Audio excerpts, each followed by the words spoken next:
Arkadaşlar herkese merhaba. Az önce yine internetimin azizliğine uğradım. Yayın patladı.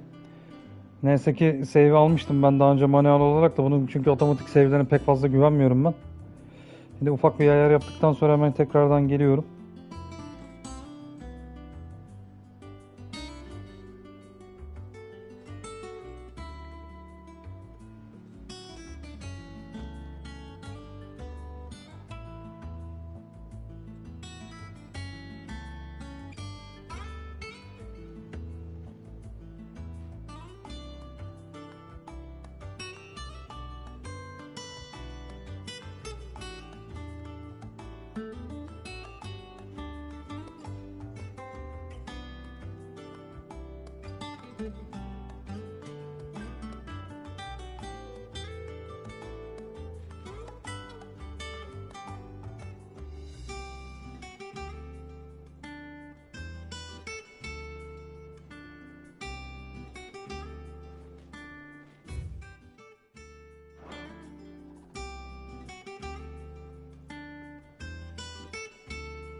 Şimdi kaldığımız yerden devam edebiliriz.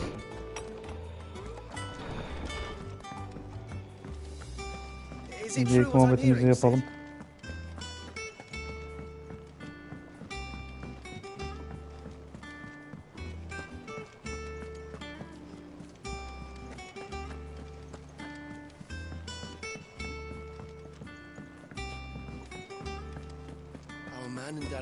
Koş koş bitmiyor, nasıl satayım ya.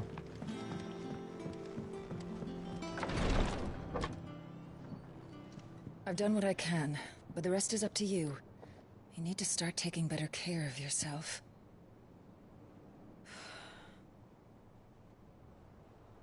Understood. And thank you.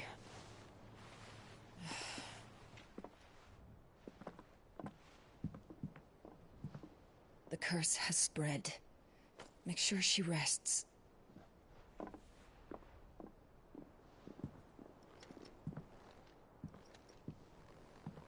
If it hurts, you can tell me, you know. I'll understand. I can bear it.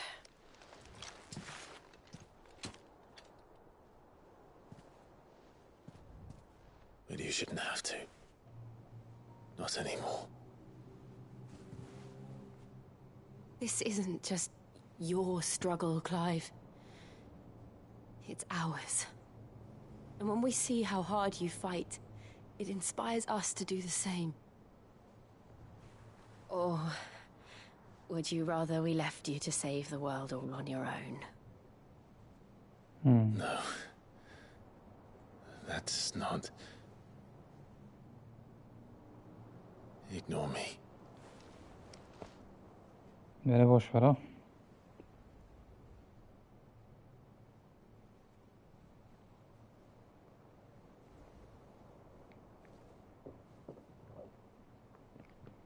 Orada tam araya biri girer gene. Where are you? In here.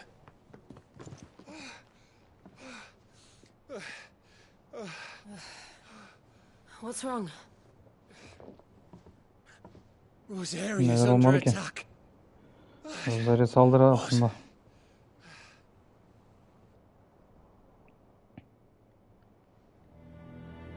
This isn't the Dalmekian army we're talking about.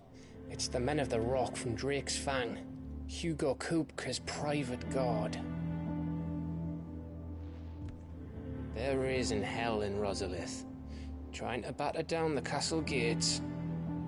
Looking for me. Seems that way. Reckon old Hugo has finally worked out who Sid really is. Then this is just another trap. Ah, it's a trap, all right. The daddy of all fucking traps.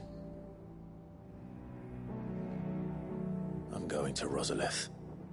You're not Gideceksin tabii. serious. That's exactly what he wants you to do, Clive. Look, I don't know why Kupka harbors such a grudge against Sid. But as long as it's left to fester, our world will never know peace. He has dragged the rest of Storm into this pointless war just to find me. Besides which, I am not about to stand and watch while my home gets ground into the dirt. Hugo Kupka must die. I've lost enough friends to that man already. I don't want to lose any more. So let's go and kill the bastard. I'm coming too. After all, we're in this together. All right.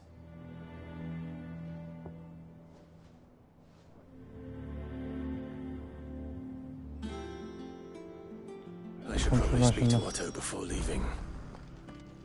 We need to know what we're getting ourselves into. Valla neyin içine soktuğunu ben zaten biliyorum kendini de.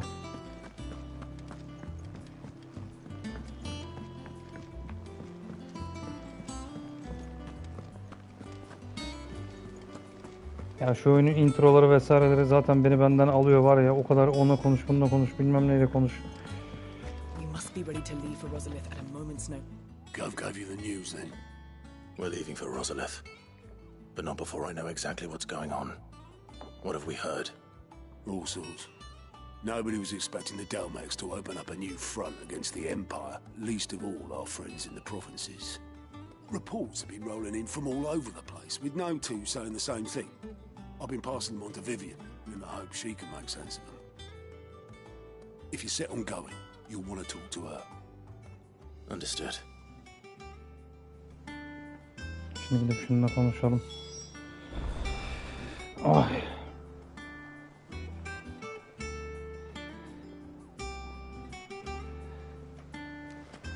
Nerede bu? Hah. Ah, if it isn't my favorite pupil. Let's see now, where did we leave? Well, this is a surprise. My lectures are rarely so well attended. You know what they say? A little knowledge, can't hurt? We're going to Rosalith to deal with Kupka. What's the situation there? Whoa there, Lord Rosfield. I'm sure you're champing at the bit to return to your roost. But to fully understand the present situation, one must first understand how it came to be.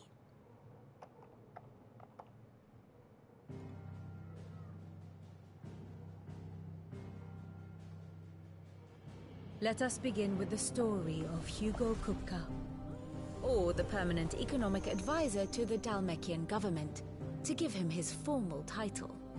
In a republic founded on commerce, there could hardly be a more influential position. It has granted him both extraordinary wealth and extraordinary power. Not that he ever wanted for the latter.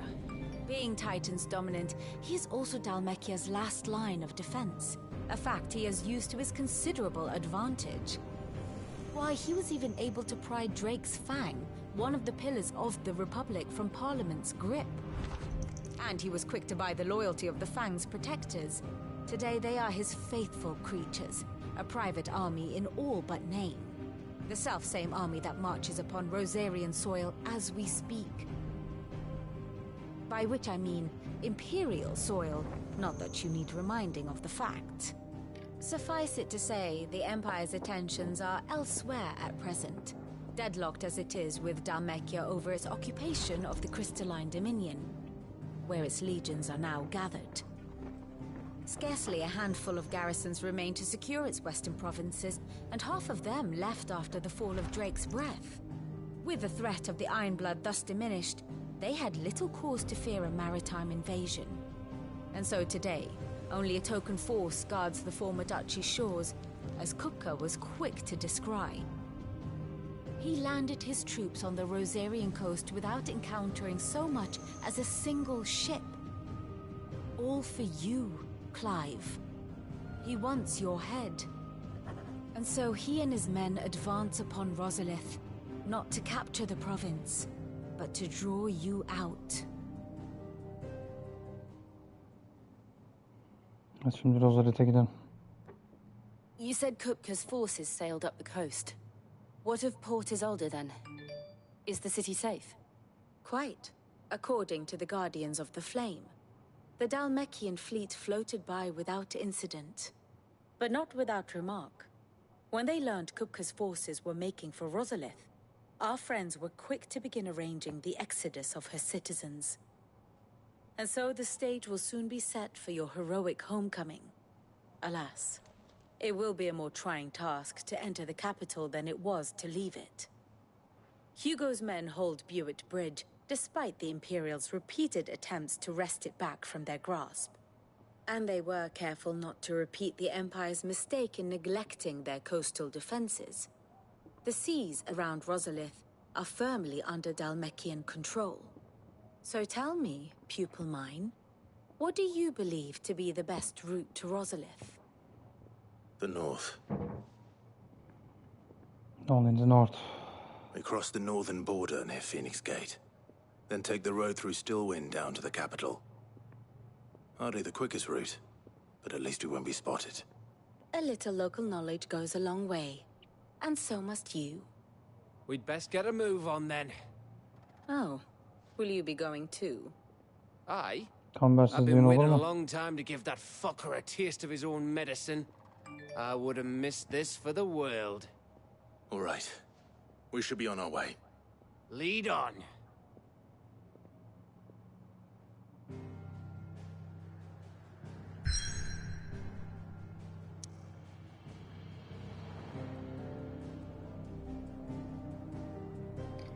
Şimdi gidelim şuraya.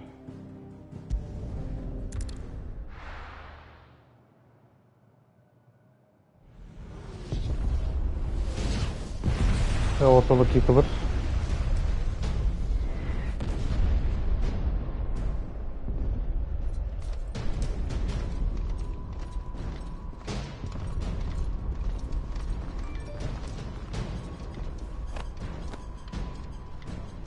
Fortify the castle gates at once.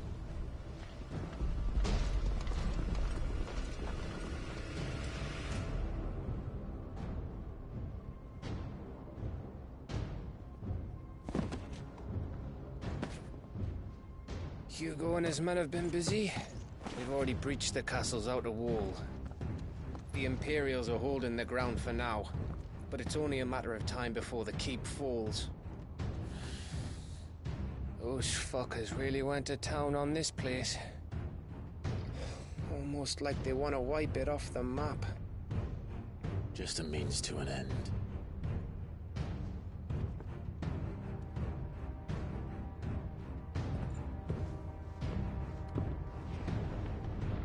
O neymiş şöyle ya? All this for one man? They didn't have to go so far. Giderler abi, giderler, merak etme. If you keep your wits about you, I reckon you can make it up to the castle without raising the alarm. I'll sniff out any townsfolk who haven't escaped yet and send them on their way. Be careful. Likewise. Don't do anything I wouldn't do.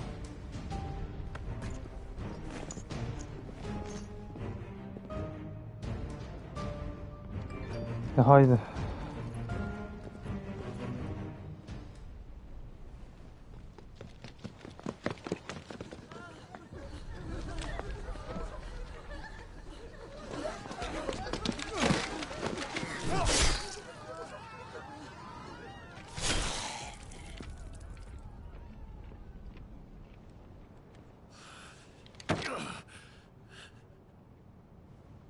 I thought I was ready for this. But I know. It's like a nightmare. This was our home. Come on, Clive. We have to keep going.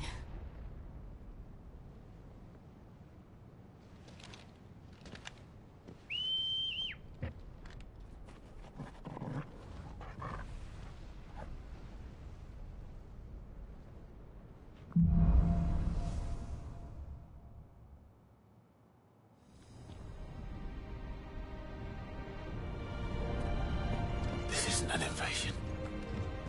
It's a massacre. He'll stop at nothing, Clive. Nothing.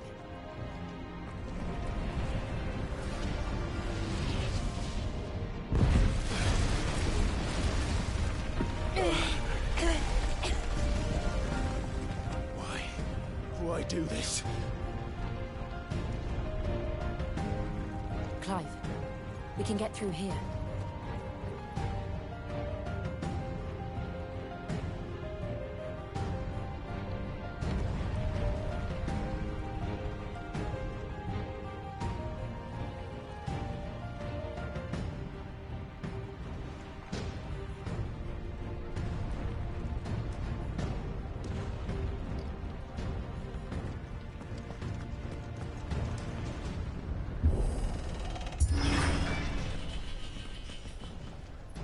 Tamam, biliyoruz bunların kalkanları var. Murderers! There's only one fitting punishment.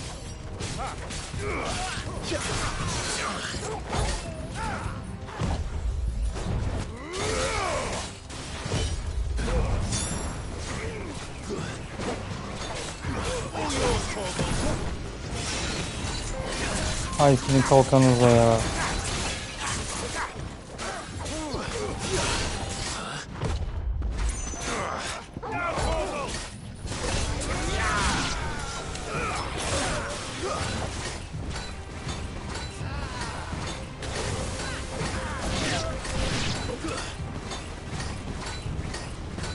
Başka türlü olmayacak, anlaşıldı.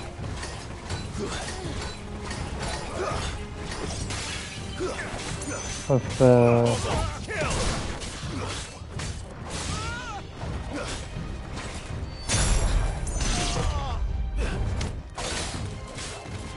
Ay kalkanına başlayacağım ya.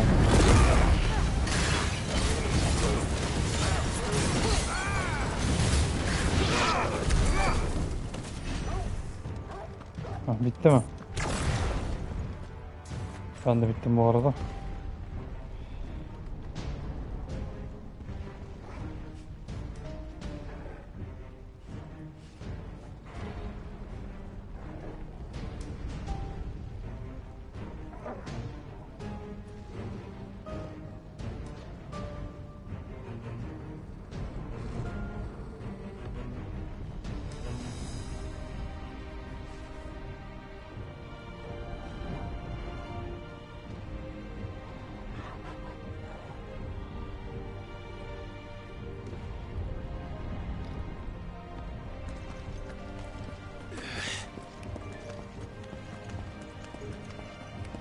Evet, bir merdivene 60 frame çıktık sonunda yani her yer kastığı için.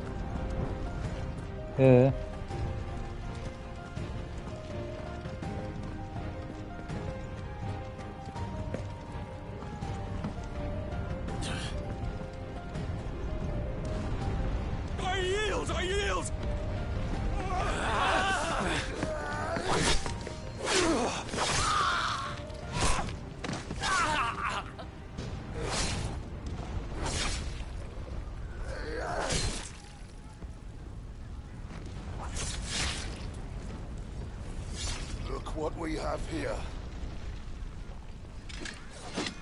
Gentlemen!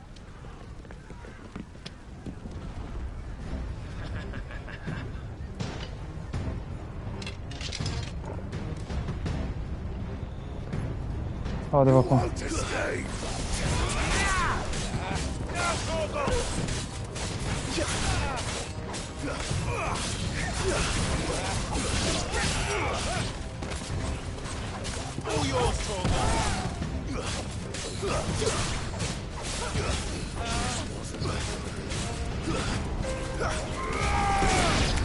Hadi güle güle.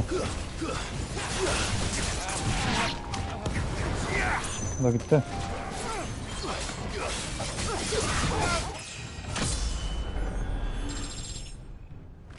Sağ ol be. Geçeyim şuradan.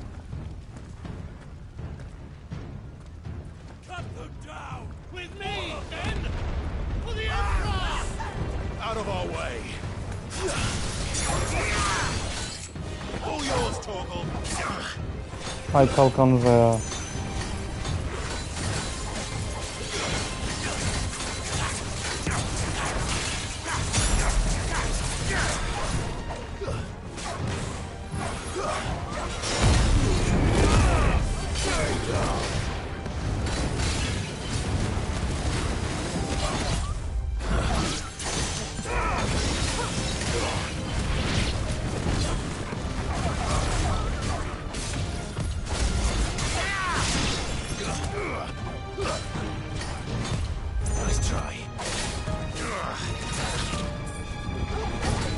Torgol ne işe yarar Torgol?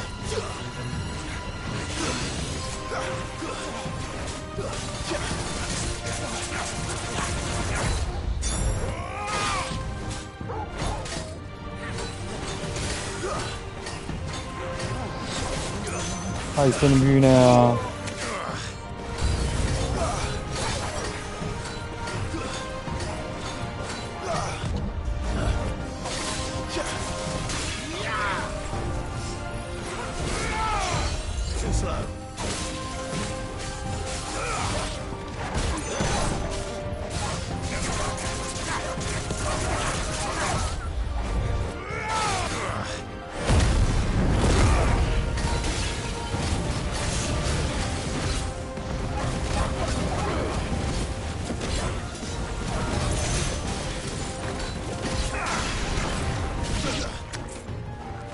Öf.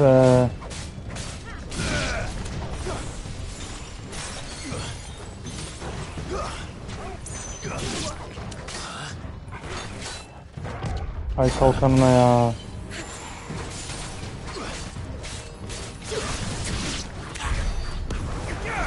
Öf, eller gitti eller.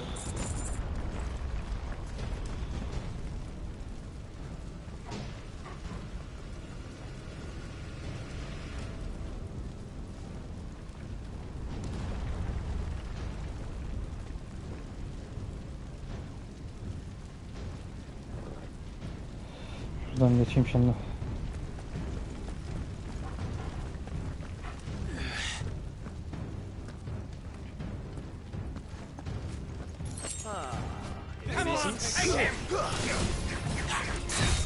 Nice try.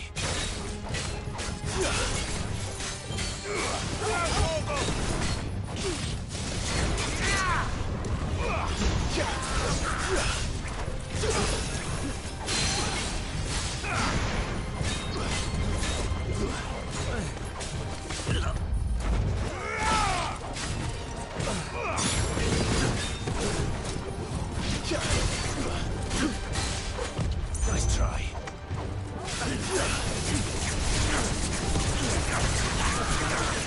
Too slow. Nice try.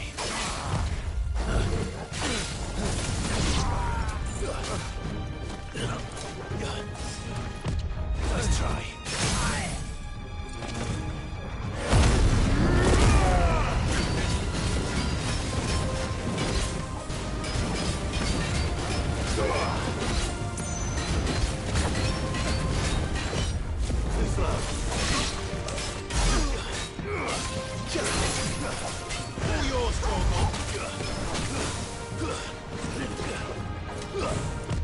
Nice try.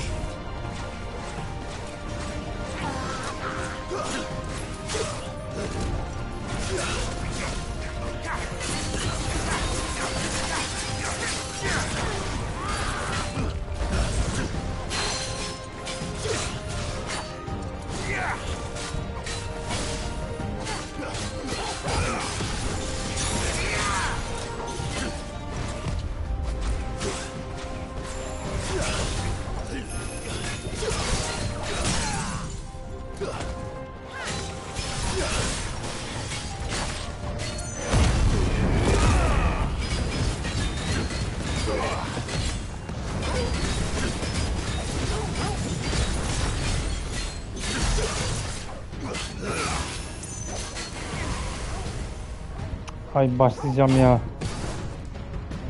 Kalk şuradan ya.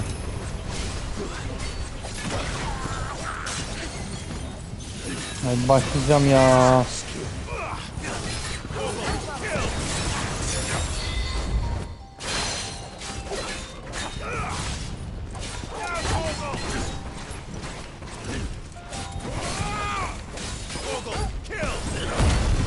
Hay başlayacağım ama ya. Yeter ya.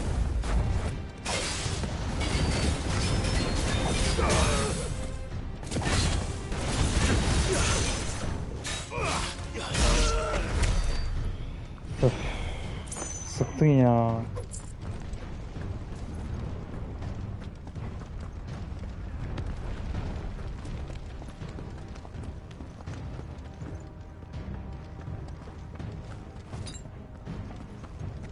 İksir de yok anasını satayım ya.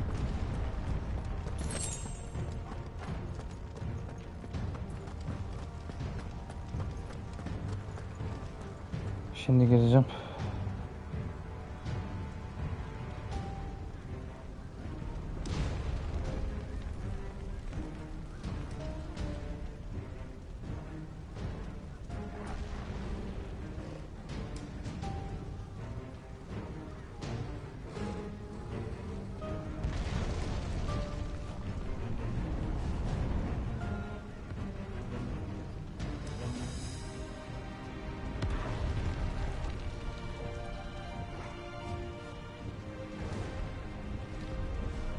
Şurayı açıp girelim içeri.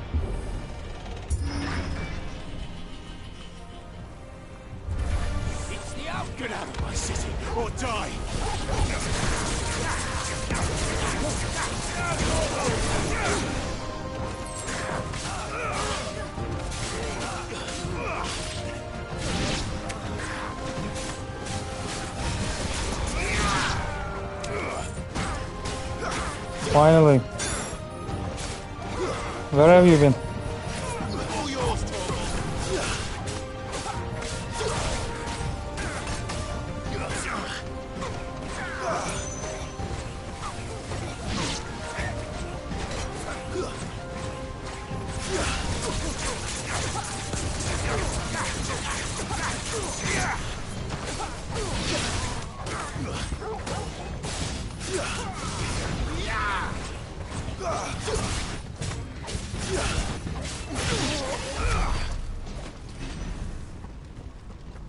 Bu da tamam.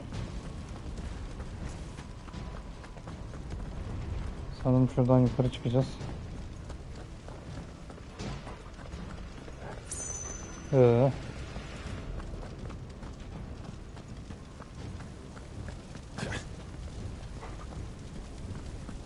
So you are playing another game, that's why then. It ends there. and other games as well.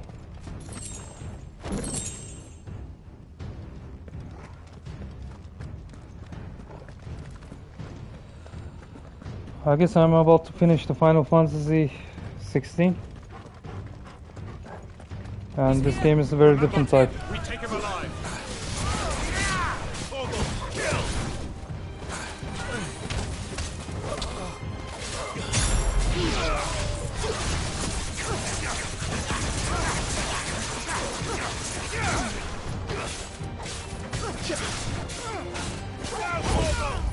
Final Fantasy XVI.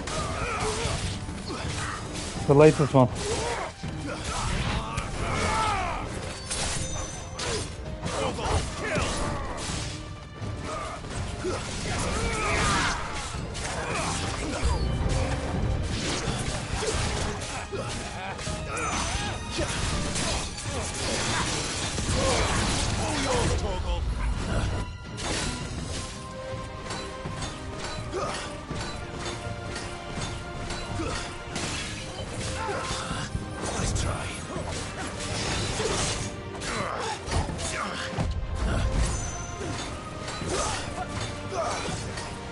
Not yet.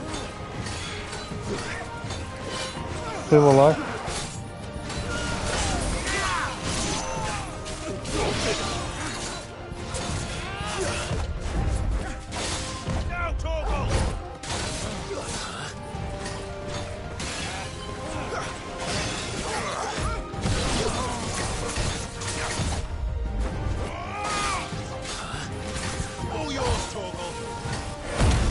Başlayacağım ama ya.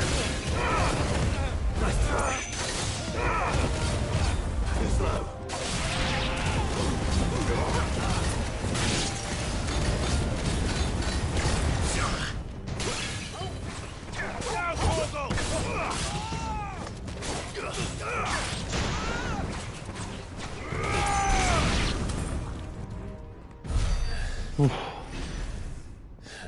Now for the boss fight. Evet, az önce de gelmiştik ama işte internetin azizliğinden dolayı.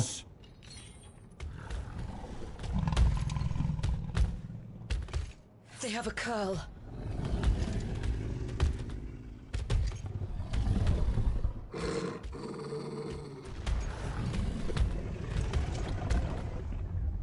Attack! Ready? What do you think?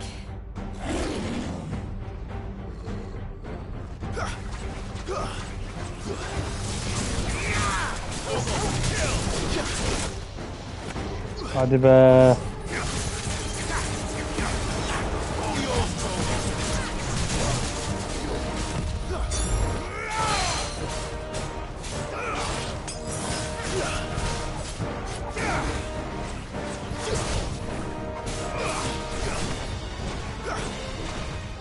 Hadi, hadi.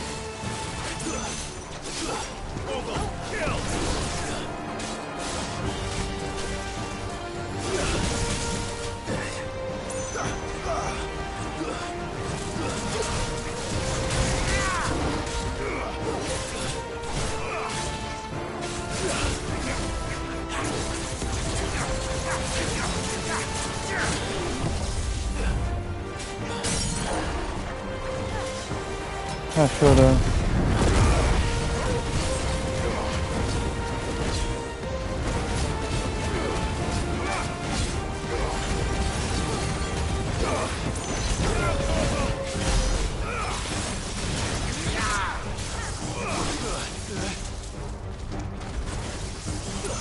He's building up to something. Evet, bir şeyler yaratıyor da. Whatever it takes.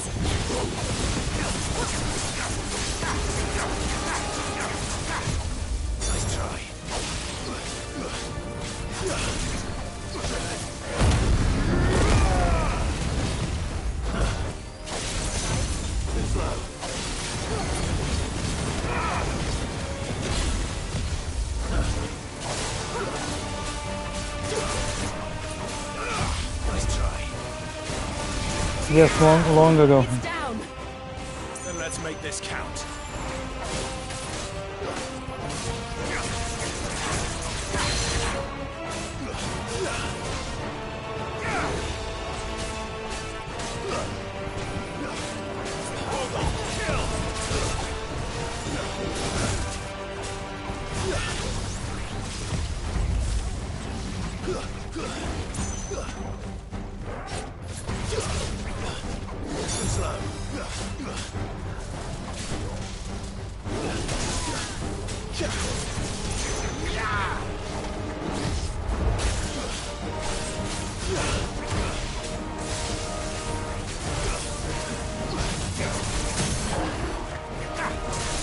Sonunda be.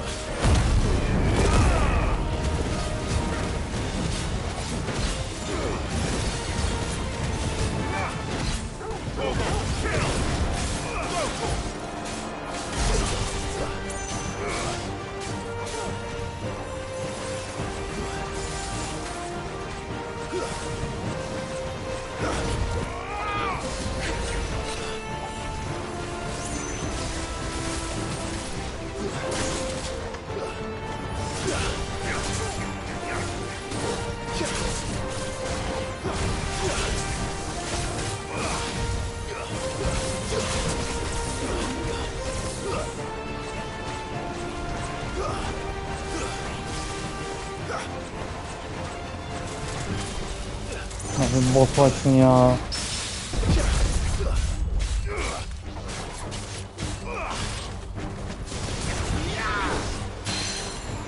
Well, I don't understand so clearly.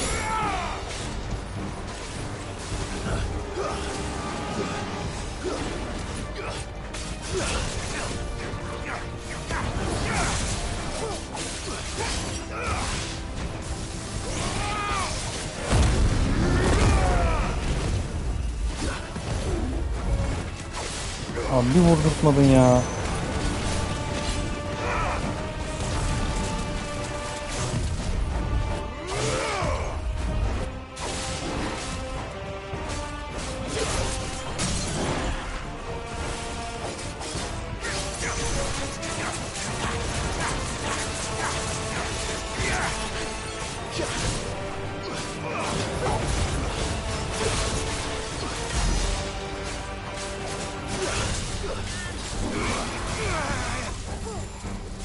Lan Torgol hiçbir yalta yaramıyorsun ya.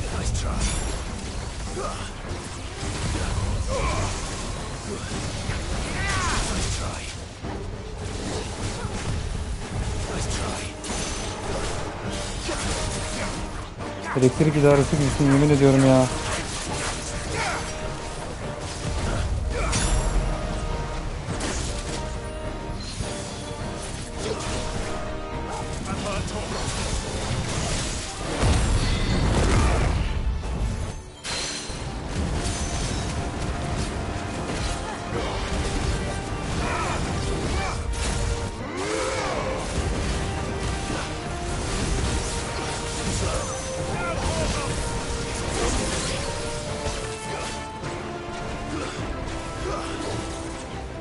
Gideceğiz güme ya.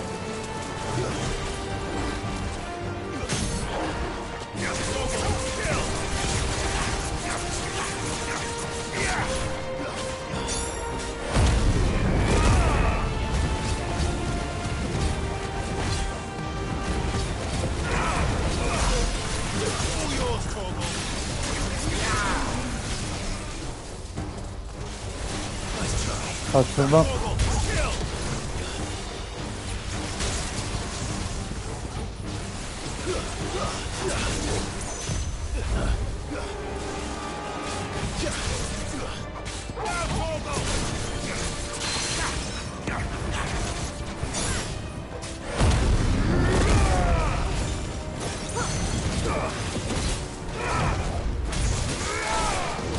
Hadi be.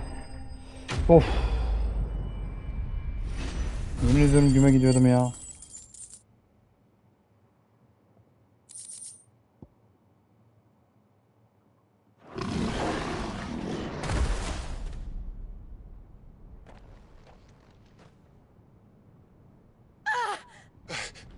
Jill! We meet at last, Sid. Or should I say, Lord Rosfield? I've been looking for you for a very long time. Let her go, Kuka. I'm so glad you accepted my invitation. I went to some trouble with the decorations. Şimdi bir sen eksiktin var ya. Like what I've done with the place. Vallahi etrafa ne yaptığını hiç sevmedim yani. Such a pity your predecessor couldn't join us. But I am sure you will prove compelling company. Sihir de kullandırtmıyor. Yapma lan. Be still, little snowflake. I would not have you melt before your starring moment. Ya bir de eriteceksin ha.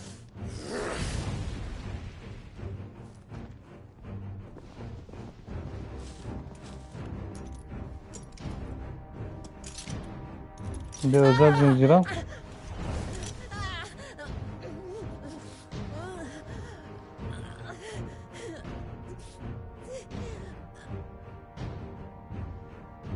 Fuck. Lan kılıcı niye atıyorsun? Gerizekalı mısın?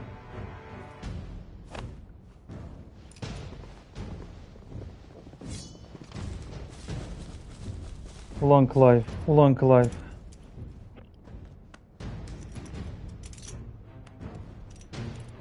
Ulan neyle dövüşeceğiz şimdi? Now,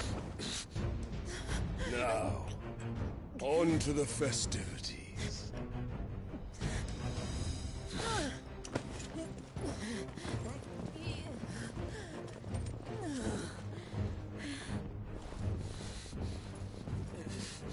Lan gerizekalı kılıcı niye attın ya?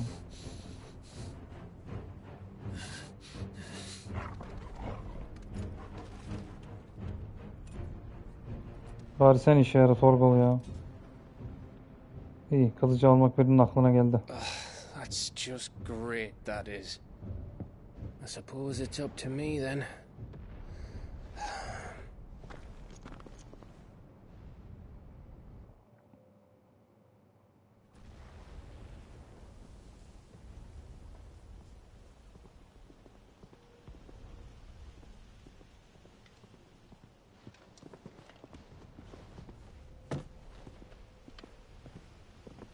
Headsman!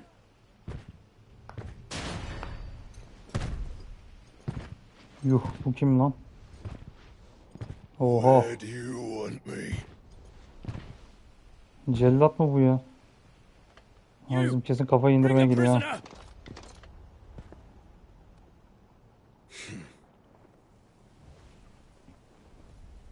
Yok artık. Yes, no more than she deserves for getting into bed with an outlaw. We should get into mine. Ay şerefsizler. Lord Kupka commands your presence. You're to bear witness to the girl's execution. Such a waste. Hayırdır?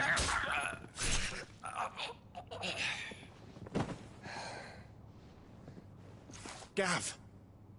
Gav olmasa gitmiştik zaten.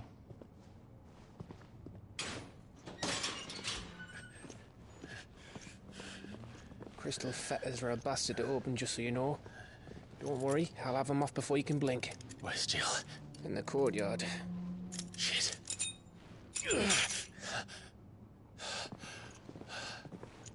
We have to hurry. The Imperials canım. have sounded the retreat and cleared out of the castle. But the place is still swarming with Kupka's men. Leave them to me. I'll make my way up top and circle round the back. Quick as you like, eh?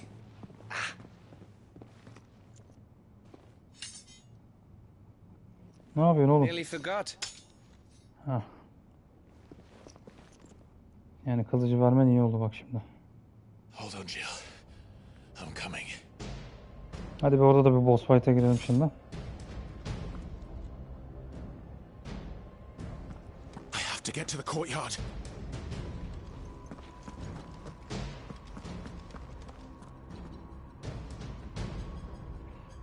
Renkleri biraz burada açayım. Önümü görmüyorum gene ya.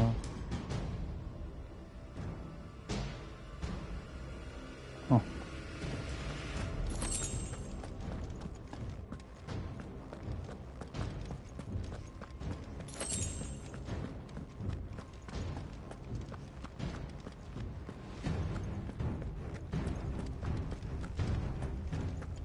Don't you let her die.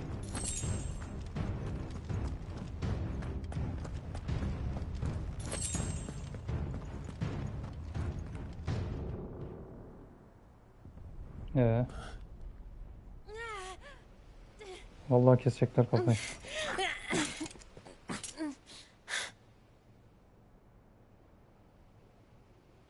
I hope you've got a plan, Clive, because we are fucked if you don't. Umarım bir planım vardır hakikaten.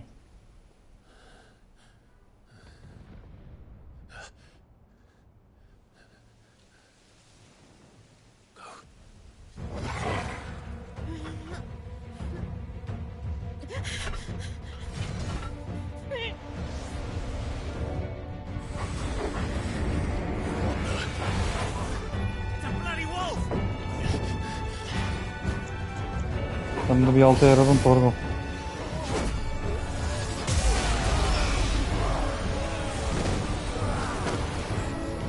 Köpek vallahi elektrik idaresi gibi anı satayım. Oo. Seviye atladık sonunda.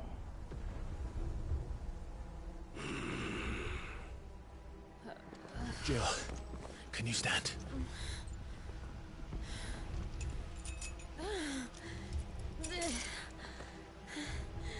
Come, Lord Rosfield.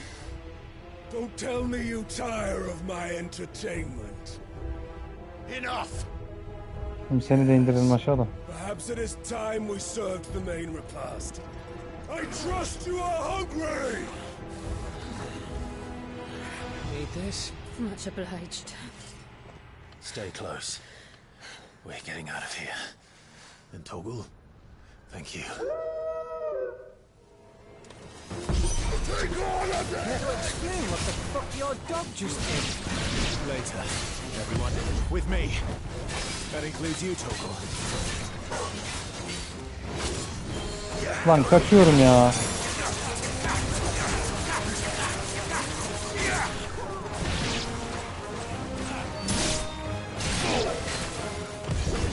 Nice try.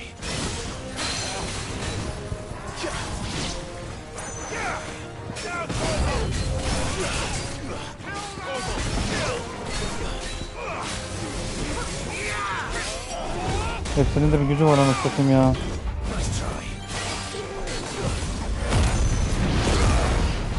Al şimdi.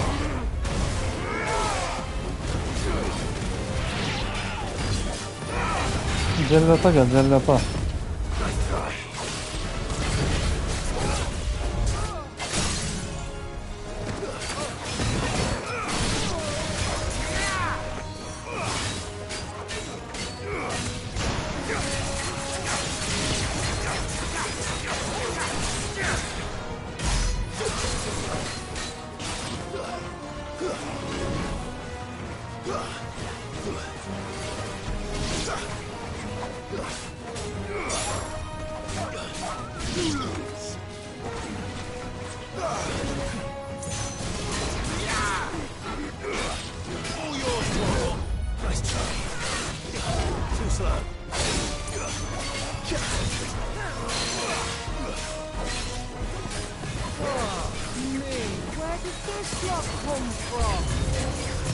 Jill, can you still fight? You can try. Nice try.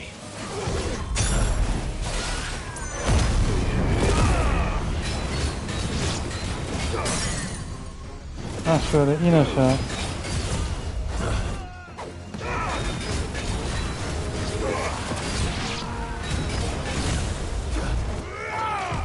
Too slow.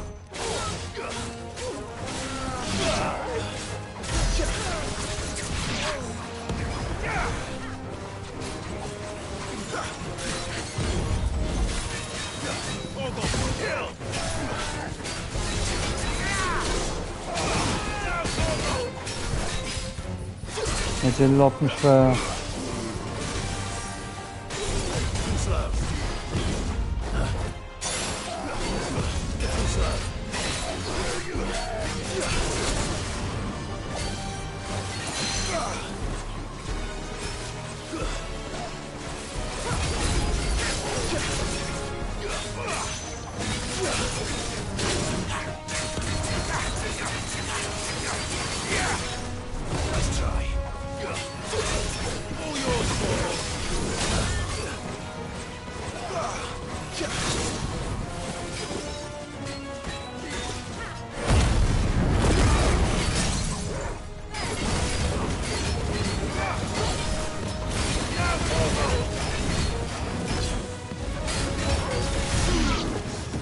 Eh be.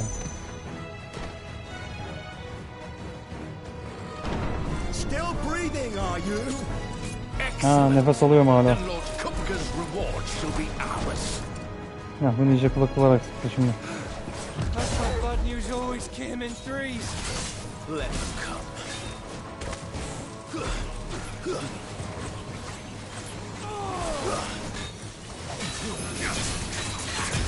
Nice try. Nice try. Nice try. All yours.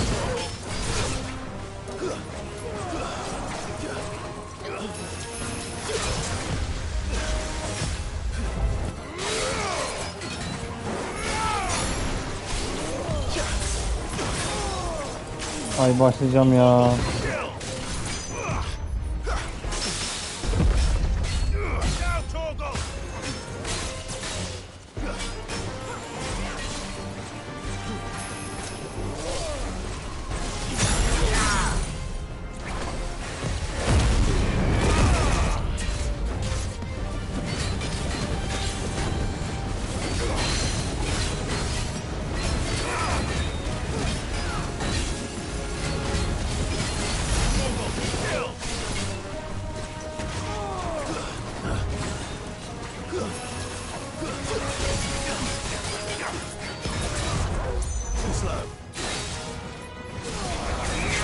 Öf be.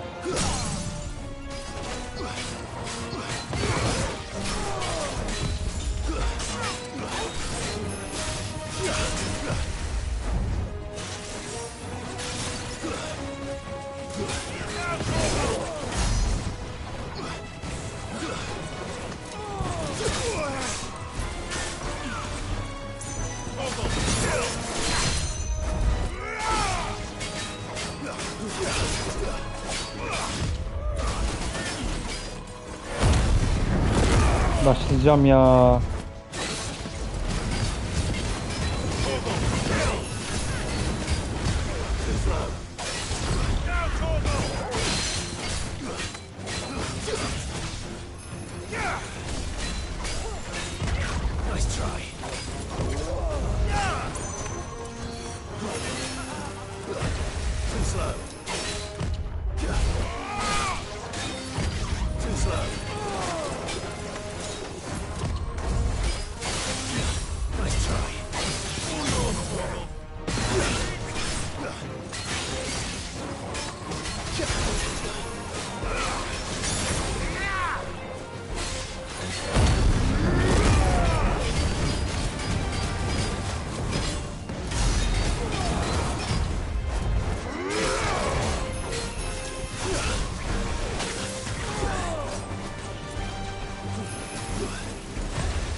Hadi yeter artık ya.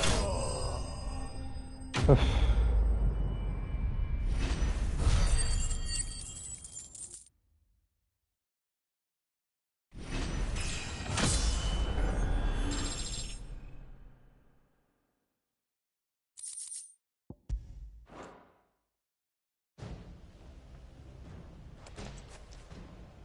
It's over. Temiz mi şimdi? For now. But I bet that wasn't the last of them.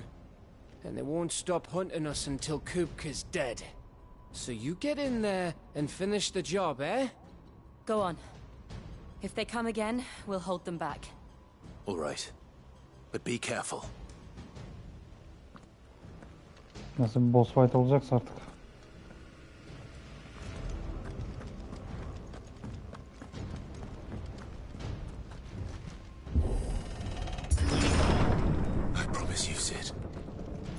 die by my hand.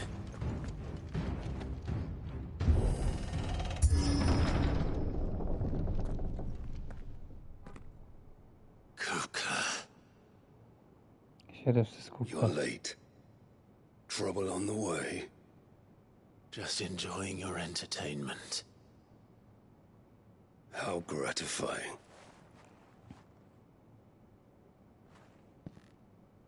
Bir de şöyle normal bir İngilizce kullansanız da böyle çok cafcaflı şeyler kullanmasanız hani. Lord Rosfield. The Grand Duchy of Rosaria. A realm without a ruler. An army. Even a people. A veritable kingdom of dust.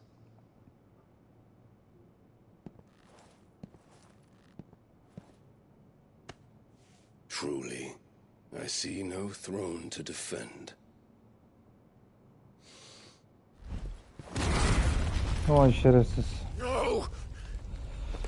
Lan oğlum ne var ne yok yıkıyorsun ya. Onu geçtim, ben nasıl indireceğim bunu ya? Enough of your games, Kupka. Just tell me what you want. Sid's head in a box. Vay şerefsiz. Imagine my disappointment when I learned that he met his end at the hand of another. And my relief to learn that you had taken up his thrice damned name.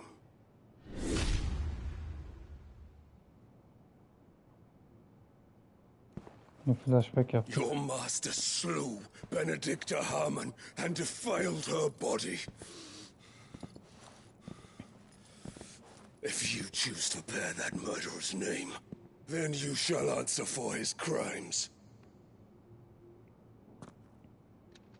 The only crimes I shall answer for are my own. Sid did everything in his power to save that woman, though she was long past saving. And so I did what he couldn't. It was me all along, Hugo. It was you.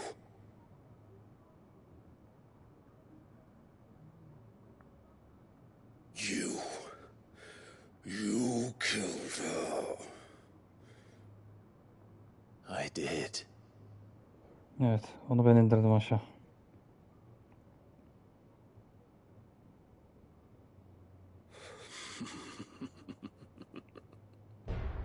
Şimdi sen beni indireceksin aşağı. Then I am fortunate indeed.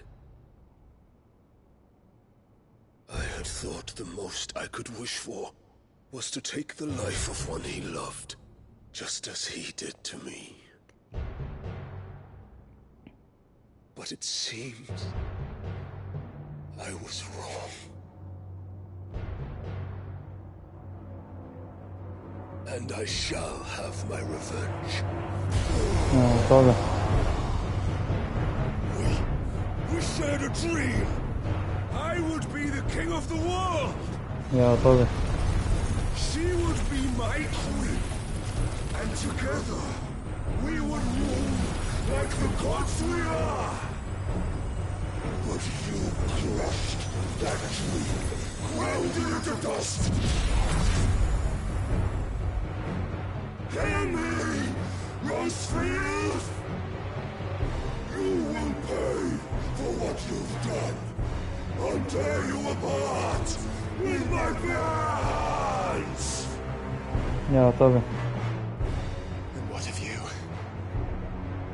How many people have you killed? How many dreams have you crushed?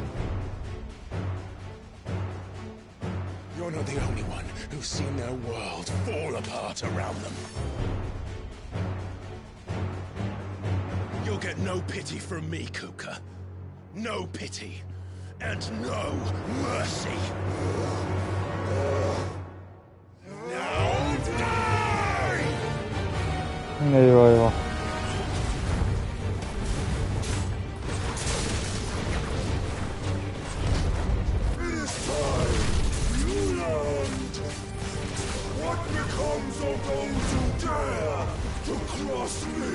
Lan müziği bari değişik yapsaydınız be.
Lan.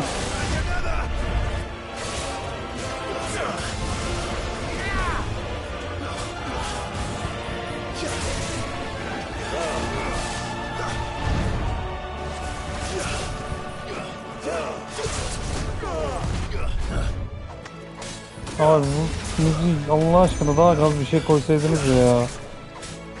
Yani şimdi oradan gaz müzik çalıyor, aradan ondan sonra geliyor bu klasik müzik, nedir bu ya? Lan nasıl gaza getireceksiniz siz böyle oyuncuyu ya?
Lan.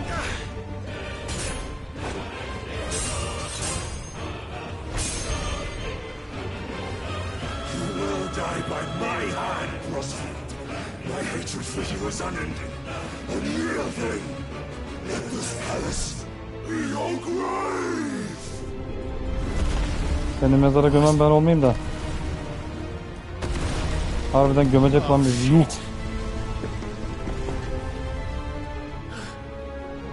Oha.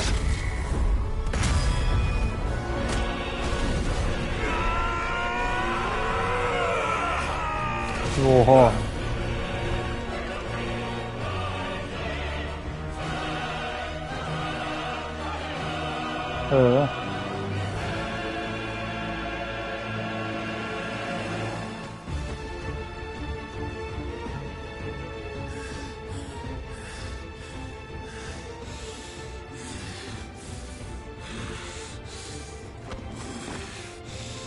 Ne oldu lan, pilim mi bitti?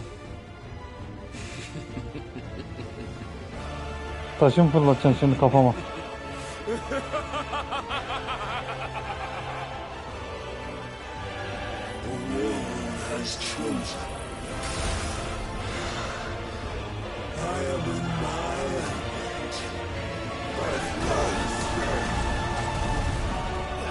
Ne oluyoruz lan?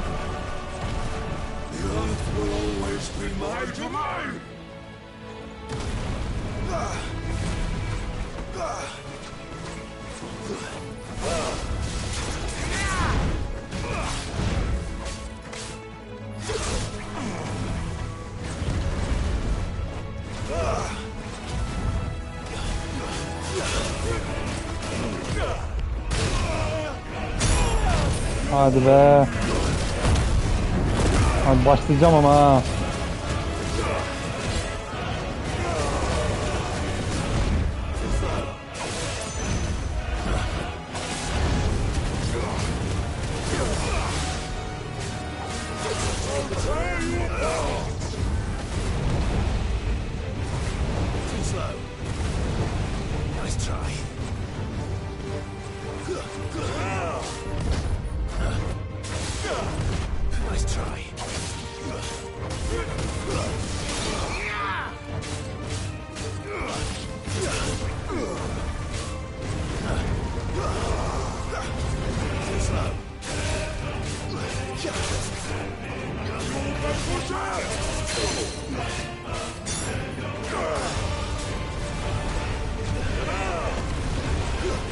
Yanlış yere vuruyorsun salak.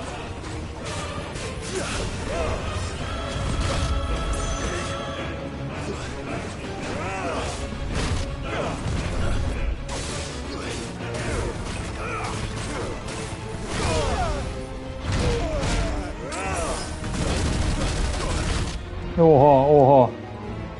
Tamam lan, gel buraya gel.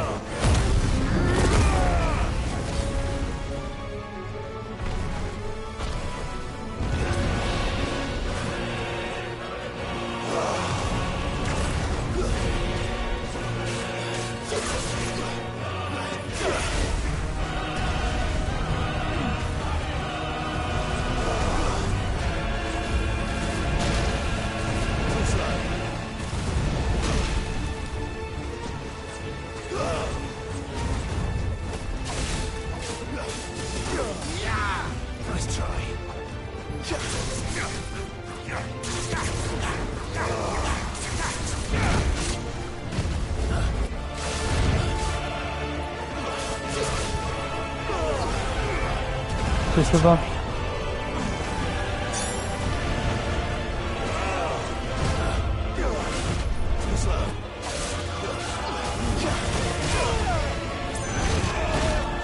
Lan kaçıyorum ya. Oha oha oha oha. Gel lan buraya. Allah'ın cezası.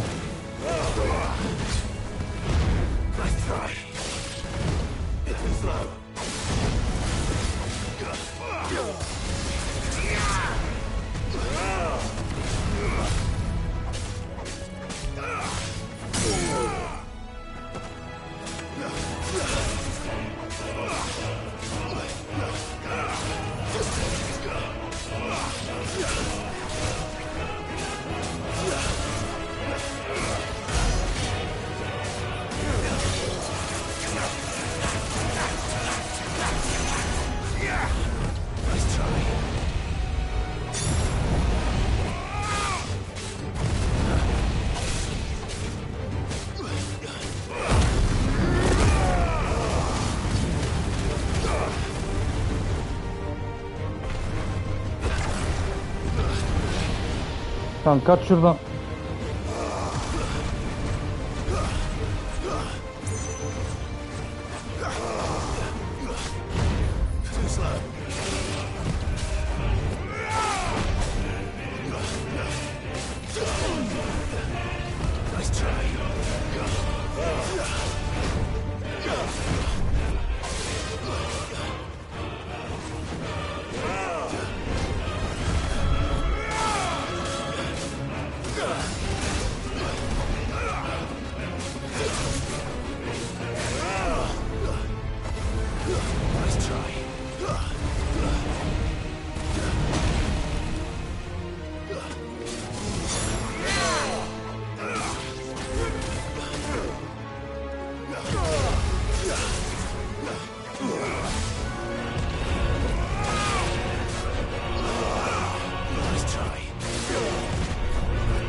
Ay başlayacağım ya.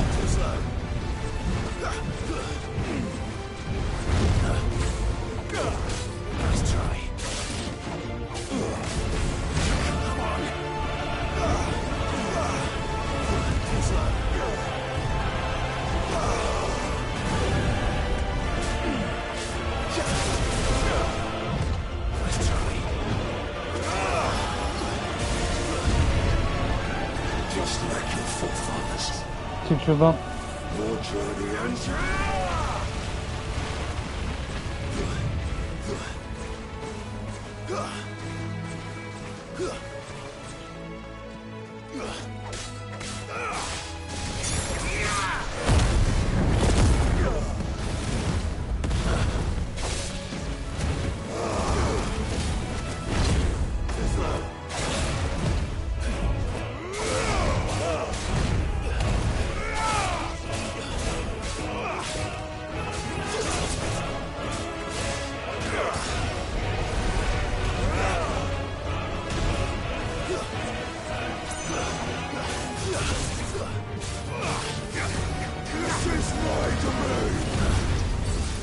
Ya tabii senin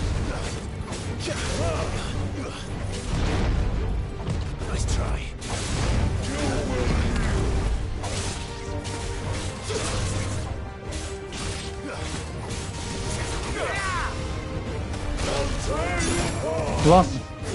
Ay başlayacağım ya.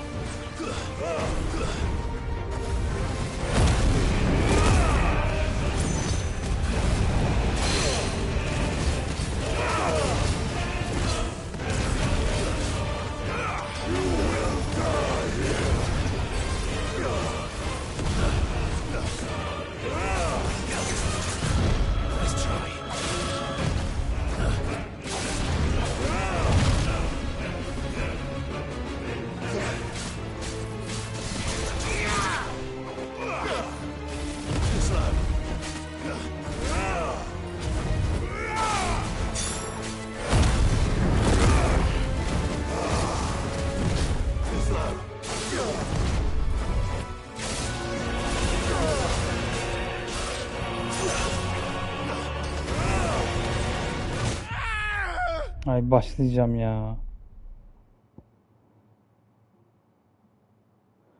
Of.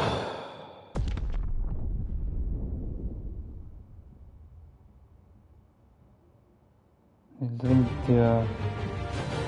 Bekle abi bekle. Bekle.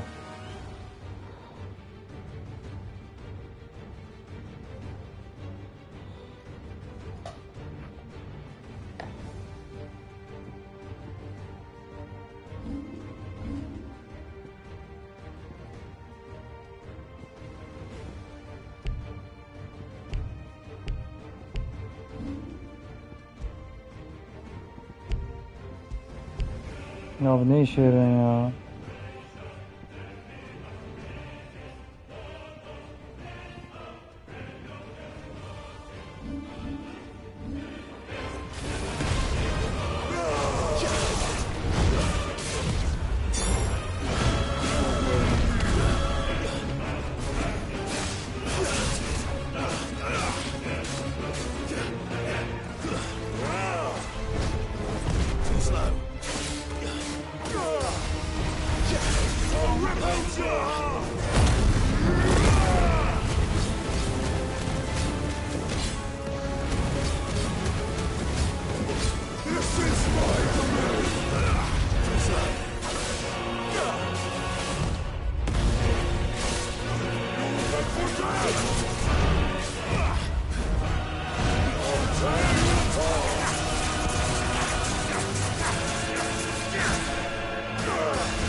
Ne boss fight'miş be.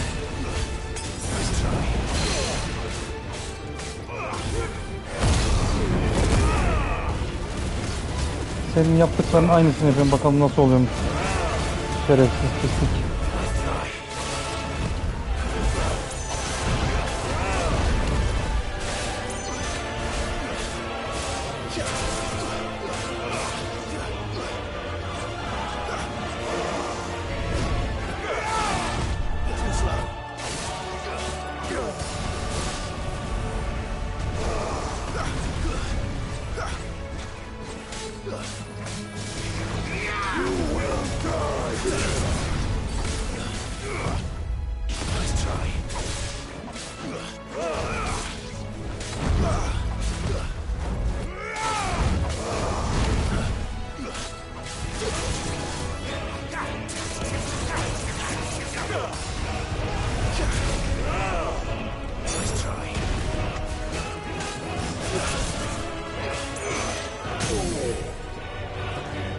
Şimdi ananın laciverti boyadım.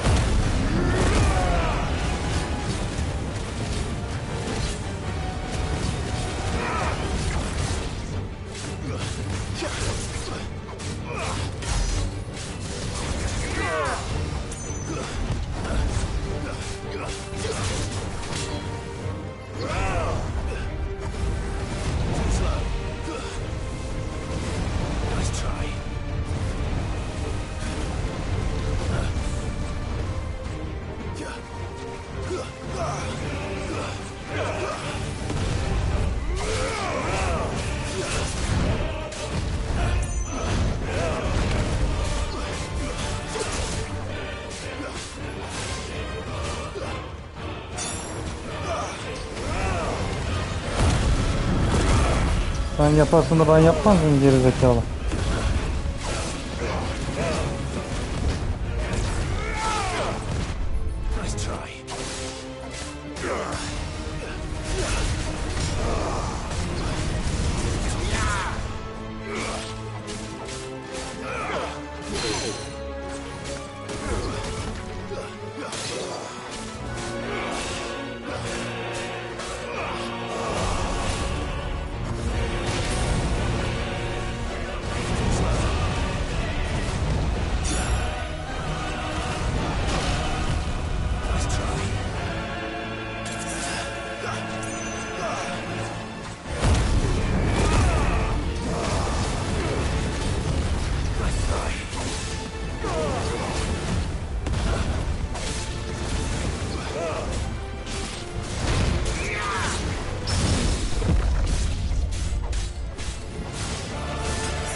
Şimdi keseyim seni de gör gününü.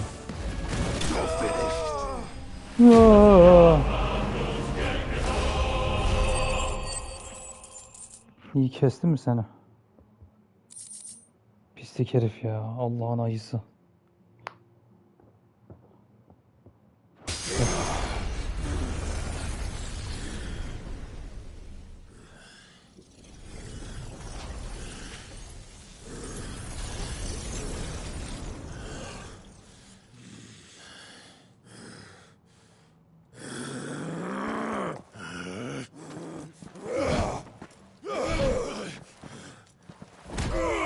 Oğlum yendik, daha neyin hırsını alamadın ya? Of. Of. Of. Of. Of. Çok iyiydi be.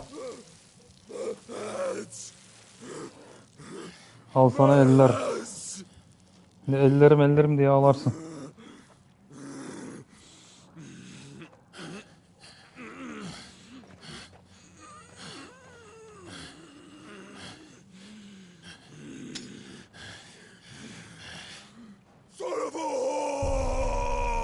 Oo.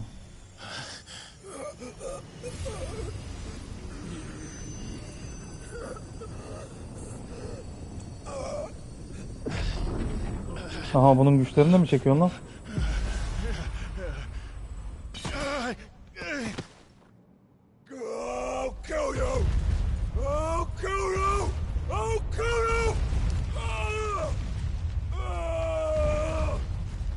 Kafana gözüne insin o taşlar da.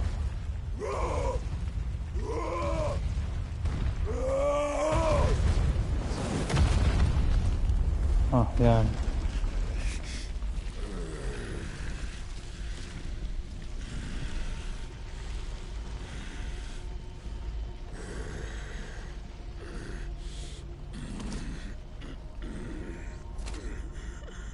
Eller olmadan da dövüşeceksen bununla.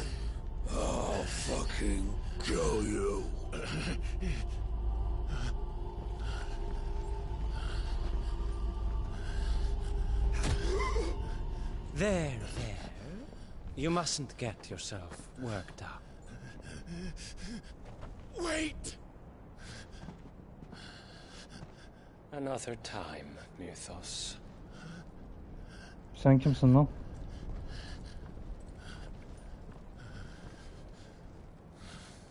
Koca herifi tek eliyle kaldırdı, incecik şey. O neydi öyle ya?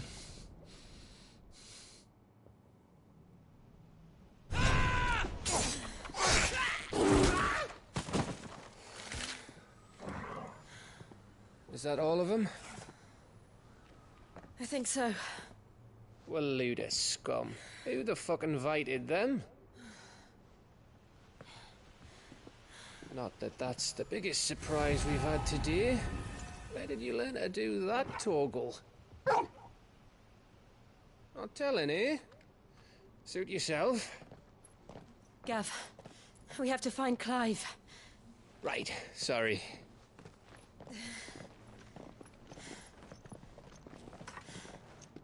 Ne oluyor lan?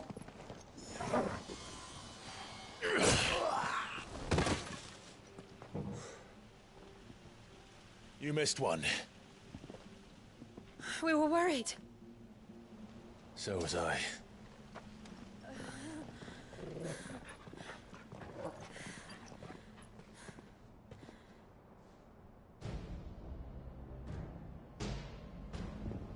I was so close.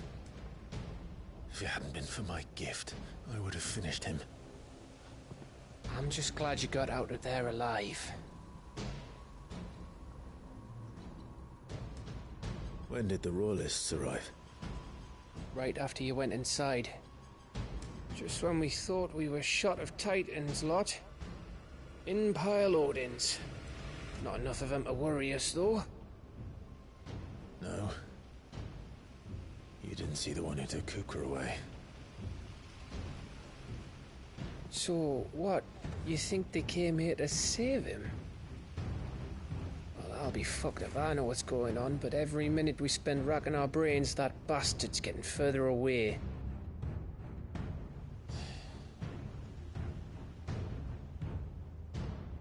So what do?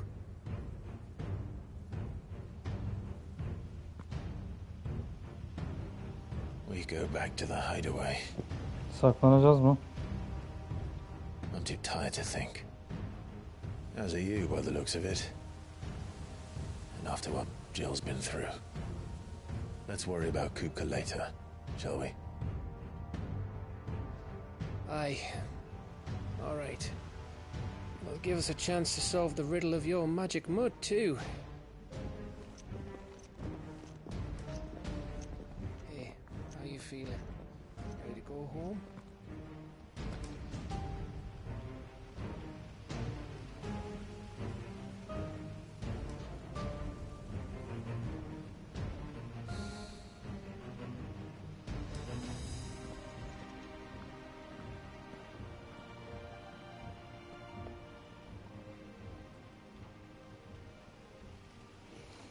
Mekan da iyiymiş yani ha. Bol gotik. Burası da biter.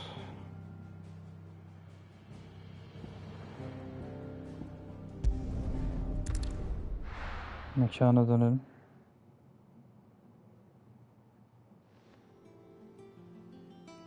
O adamı kestik, şey yaptık, bilmem ne ettik, anasını satayım, şimdi çalan şeye bak. Just look at the state of you. You're more of a wreck than this place. Is this what you call taking better care of yourself? No more excuses, your ladyship. I order you to rest. Fine. I'll rest.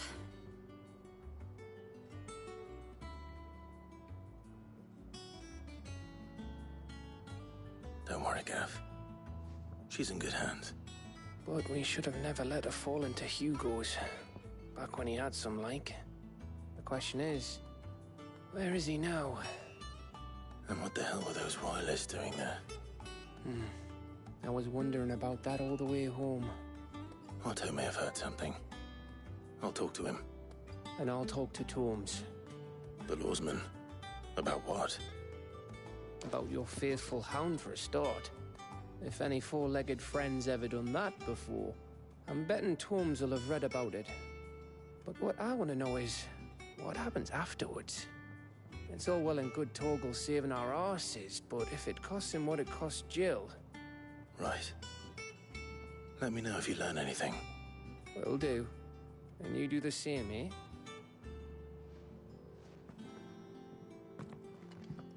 Jill. Listen to Taya. I will. Thank Sen you. dinlen artık ya. Şimdi nereye?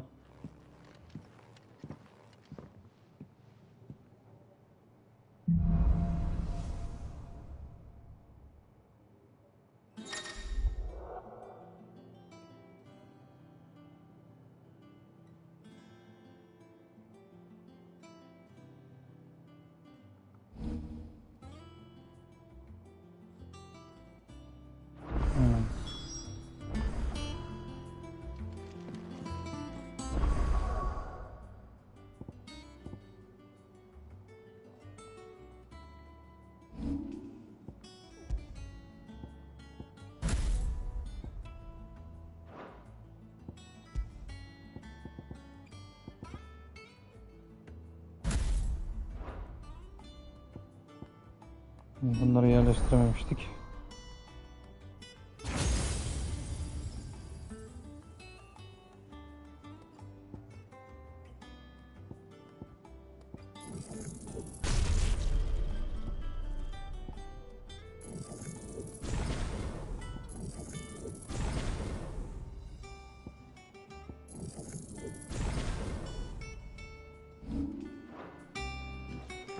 Şimdi şu elemanla bir konuşalım.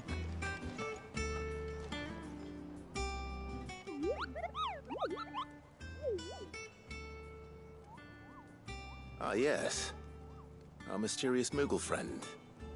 Nectar, was it? Nasıl bir tip böyle ya? I'll stick with Nectar if it's all the same to you. What seems to be the matter? The hunt board? It's where the... Right, the people of Valisthea'daki perhaps...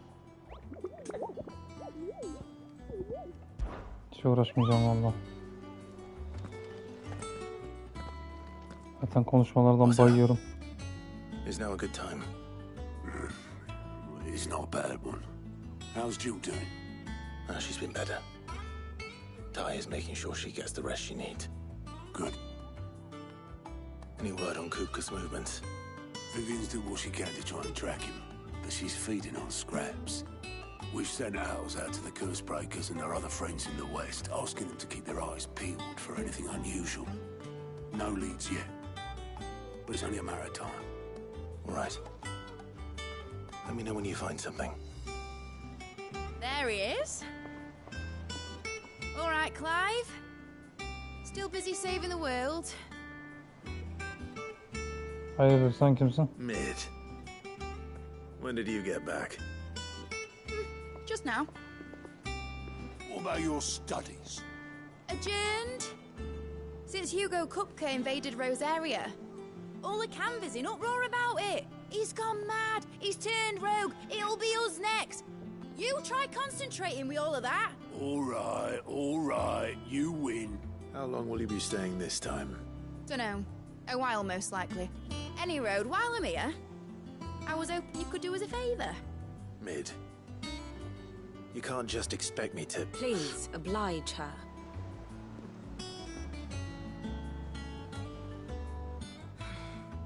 While we are busy tracking down Kupka, you should have a little time to spare. Professor! Now there's a face I haven't seen in a while. Shouldn't you have it buried in a dusty old tome? I did, till a familiar trill pricked my ears.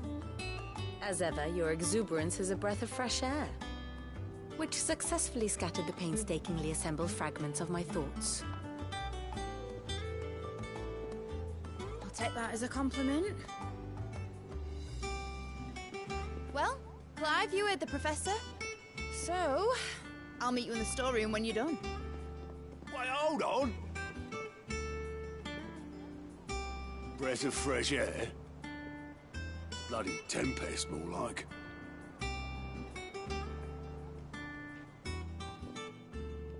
Oi, Otto, you got my gill? Huh? What are you on about? My fee ya. for bringing Mid across. She said you were paying. That little... Aman abi ben çıkayım şuradan ya. Storeroom was it? I wonder what Mid's plotting.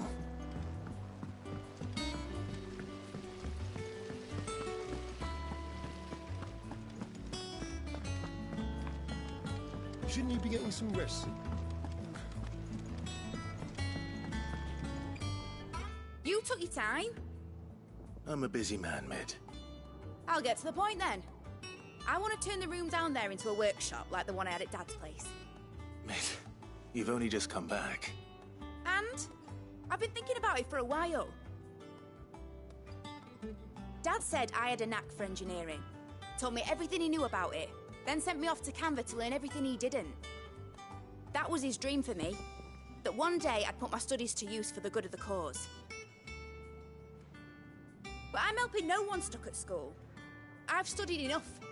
It's time I put my knack to work. I know that I can help the people here, and I want to do it. Well. If Sid could see you now. All right. I'll tell Otto you'll be staying. I knew you'd say yes. Which is why I wrote up a list of jobs for you. For me? Who else? What do you want me to do? First things first, I need equipment and materials to start making my own. There's the designs for the stuff I need, and the stuff it needs smithing from. The other materials I can work myself. Just need a generous benefactor to lay them on for me. Apart from the wood, I'll need a carpenter for that, but I can just borrow yours. Is that everything? For now. I'll let you know if I need out else.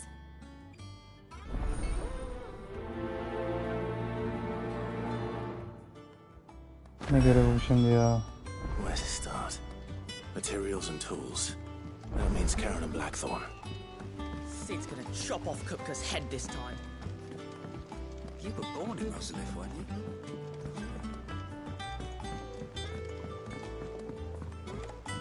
How's it coming Ya along? bana niye görev verdin ki böyle şimdi salak saçma ya? Ben normal Ana göreve gönder de bitireyim çıkayım ya.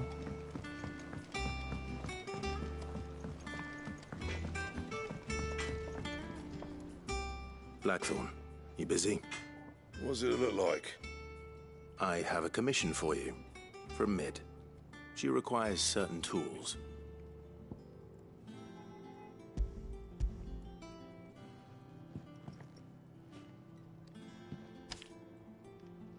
Do you think you can make them? Bloody hell. What's she planning to build with this stuff? An airship? I'll see what I can do. Till I'll bring them over when I'm done. My thanks. And Mid's, no doubt. Hadi öteki nerede?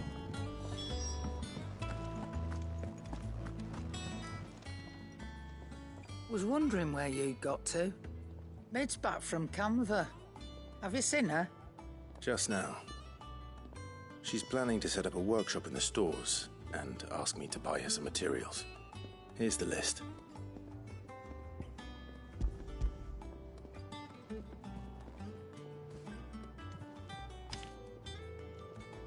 Think you can find everything on there? This lot. Wouldn't be much of a trader if I couldn't. Excellent.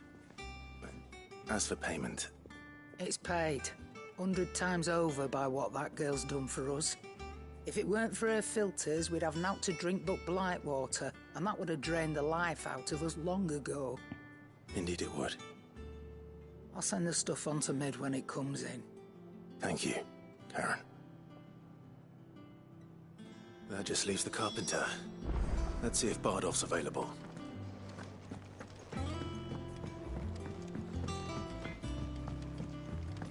O herif nerede peki?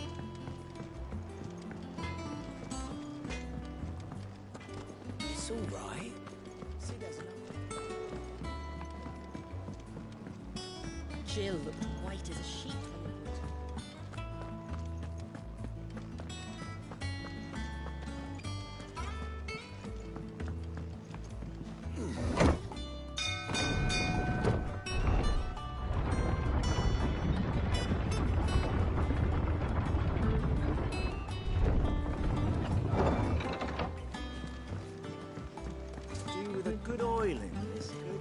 Should be enough to... How do, Master Sid? Bardolph. Mid's looking to build a workshop in the storeroom, and she needs the aid of a skilled carpenter. So naturally I thought of you. Well, I'd love to help the young miss however I can. But I'm afraid I got my hands full just keeping this place afloat. There's holes need patching, and if I don't patch them, we'll all of us sink into the mere. I'd gladly spare Mid all the time I have, but the sad truth is, I ain't got none. Of. I see. It don't have to be me, though, does it? What about that other fella? You know, the one over at Martha's Rest. Bernard, was it? That's right. And he is a friend of the cause. I'll ask Martha if she can spare him. Thank you, Bardolph. Least I could do.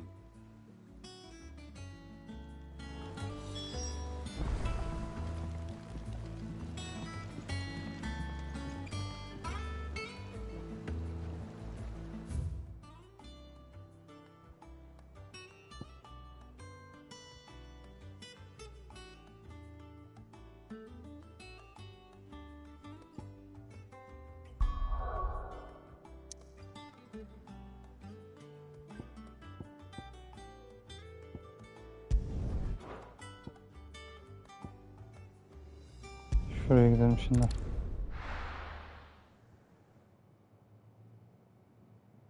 Ne görevmiş be.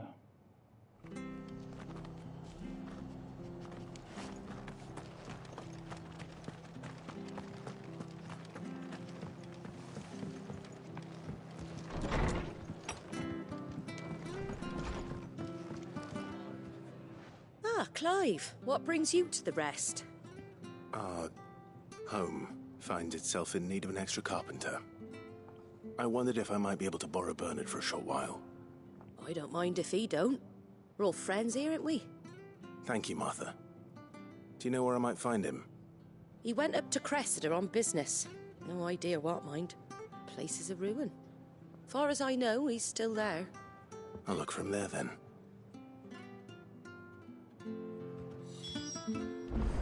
Yuh.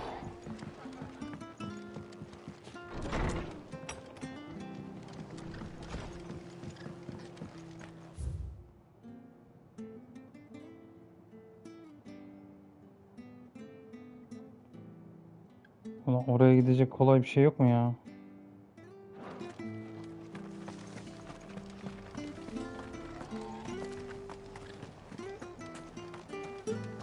Oi! You there! You handy with that sword of yours? Course you are. Bet you're a bloody marvel with the thing. Now, question is, are you willing to use it or not? 'Cause a flock of noble chocobos are in need of help. Chocobos? You heard me right. Wild birds? Hmm? The big ones? And not just any chocobos at that. Whiteheart and her flock are the bravest birds you ever did see. They protect travellers round these parts from bandits and the like. Chocobos? Fighting bandits? It's true. Why, they saved me from a gang of footpads only yesterday. Nasty lot they were too. And now, they're back, looking to settle the score. Oh, go on then. Don't just stand there. Go and help them. Oh. Well, fair enough. I'm sure they'll be all right. Uğraşamam şimdi. Dalmex must have taken the key.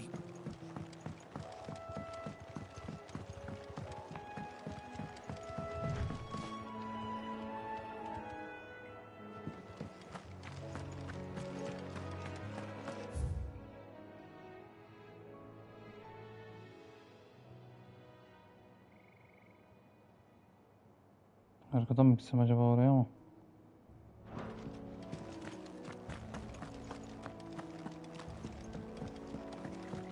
Sanki arkadan gitsek daha kolay olacak ama.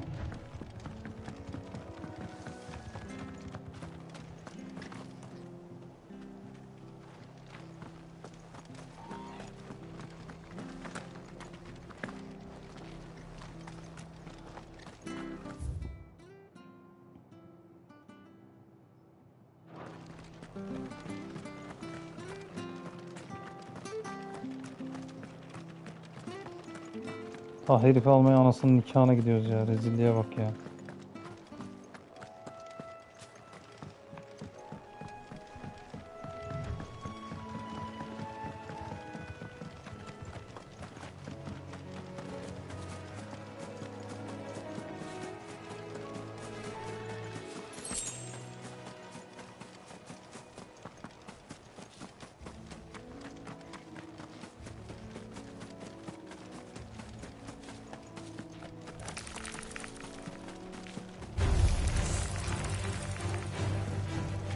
Vallahi hiç uğraşmayacağım ya.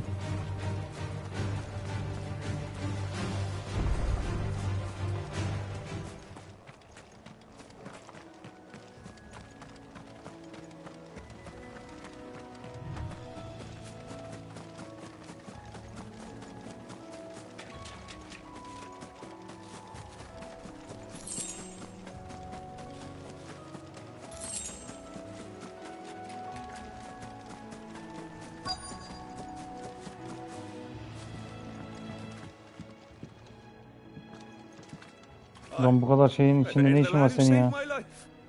What brings you to a place like this? You do, Bernard. Martha said I might find you here. I have a proposition for you. Oh, do you now? Hadi gidelim artık ya.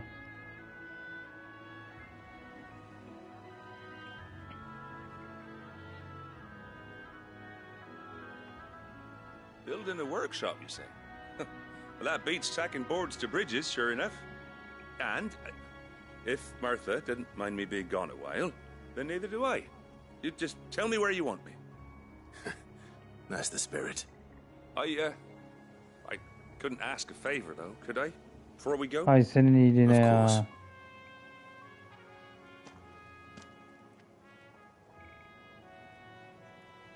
Well, that there is Cressida, where I grew up. Ain't much left of it now, though. Except my parents' graves. But I came up here hoping to visit. I even patched up the bridge to get across. Only to find the place crawling with fiends. But you're a dab hand when it comes to dealing with beasts and bogles, ain't you? Any chance you could, It's the least I can do. Well, thank you kindly. And take care.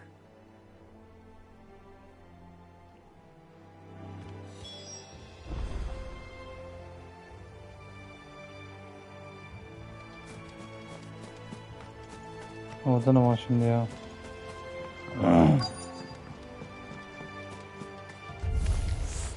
This shouldn't take long.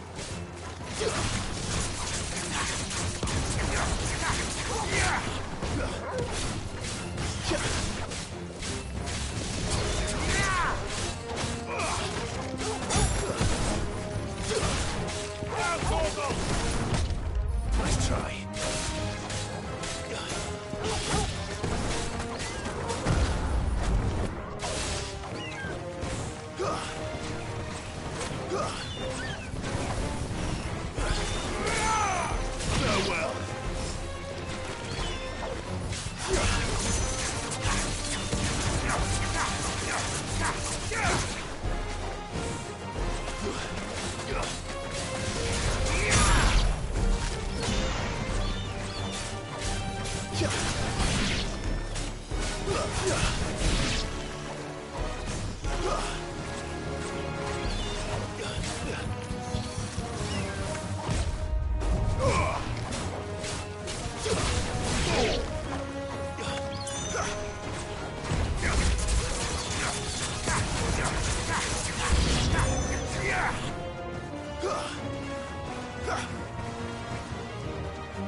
Bu ne ya?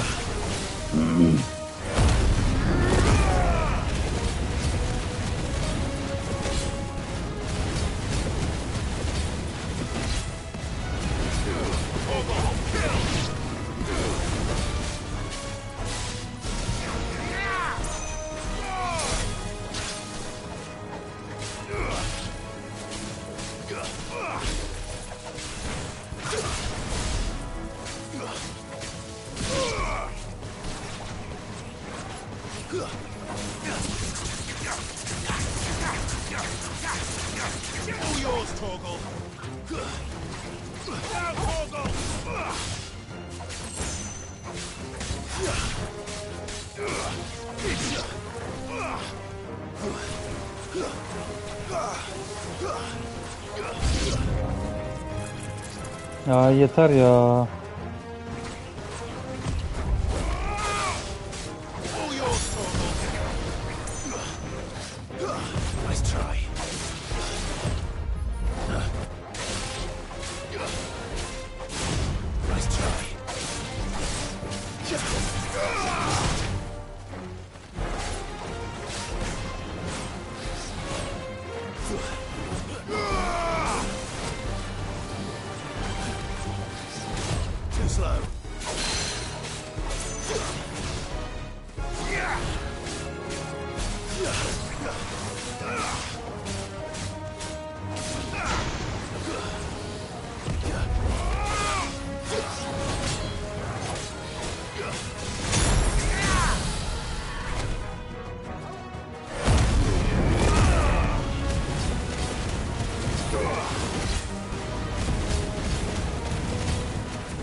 Hadi git artık ya.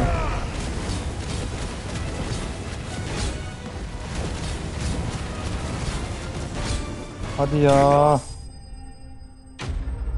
Öf.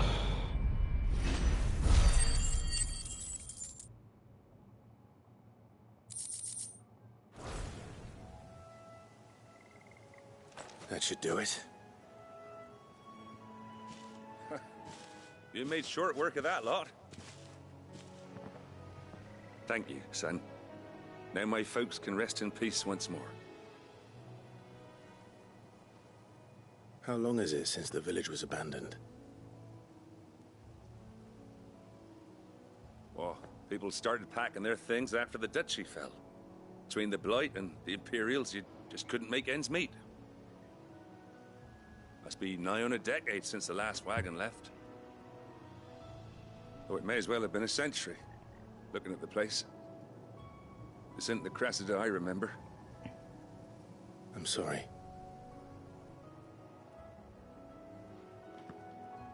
Ah, don't be.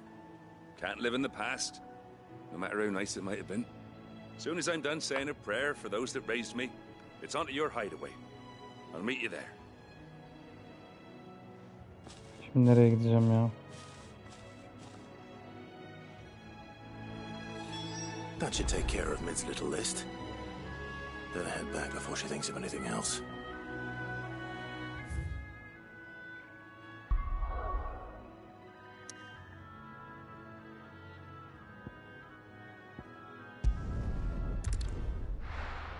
Ben şimdi mekana geri dön.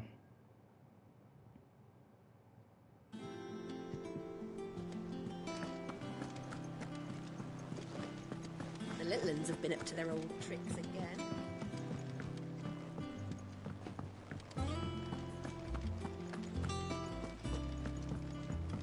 Daha yakın bir yere gidemez miydin ya?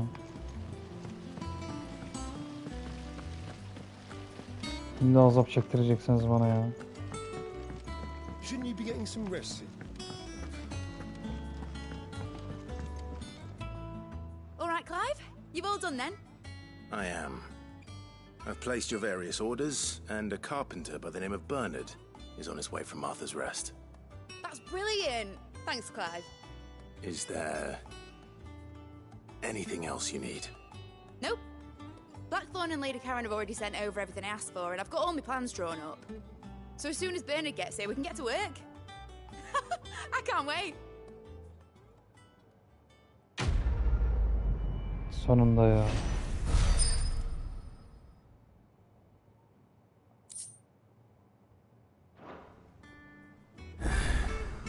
That's my good deed for the day done.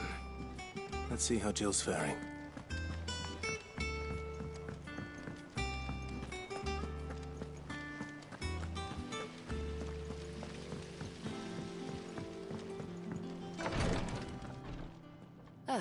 Clive. Talia, how's Jill? Recovering, but she still needs her rest. Of course. Take good care of her, won't you? I'll do my best. Oh, Gav was looking for you. He said he had something to show you in the shelves. The shelves? Oh, that's right. He went to ask Hippocrates about Torgor. He must have found something.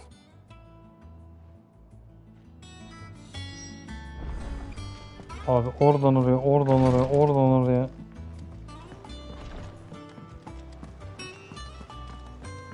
Here, what's everyone whispering about?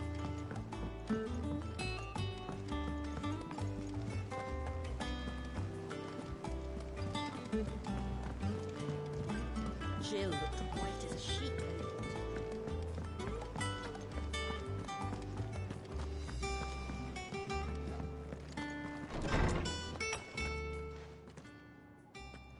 Clive, where have you been? I've been wanting to ask you something about Torgal. Where did you get him, like, in the first place? My father brought him back from one of his expeditions into the Northern Territories. They were crossing a snowfield when they heard his cries, and seeing no sign of his pack, they took him in. What do you reckon, Torms? It certainly adds weight to the theory. Clive, I believe that Torgal may be no mere hound, but a rare frostwolf, an animal native to the far northern reaches of Valisthea. In one of our oldest bestiaries, I found reference to a frostwolf who served as guardian to an ancient queen of the north. Such was his mastery over ether, he could cast magics on command. His name was Fenrir. Fenrir the Frostwolf. Now, the annals do not state it explicitly, but I have reason to believe this queen was a dominant of Shiva, a girl from the Northern Territories and her faithful hound.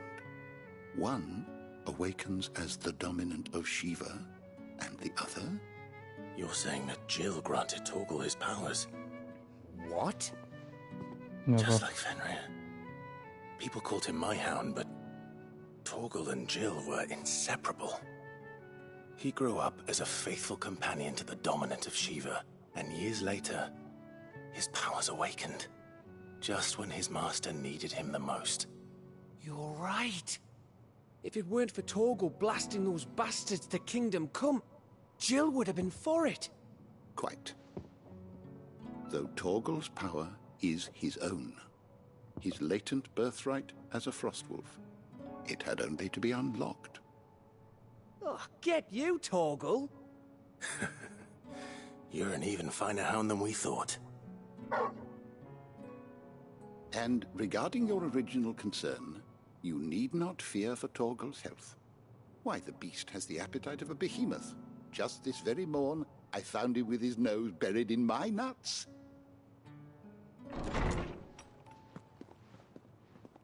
There you are! I've been looking everywhere for you. Bernadette! Bak sen. I need you to introduce us so we can get to work. I shan't be a moment.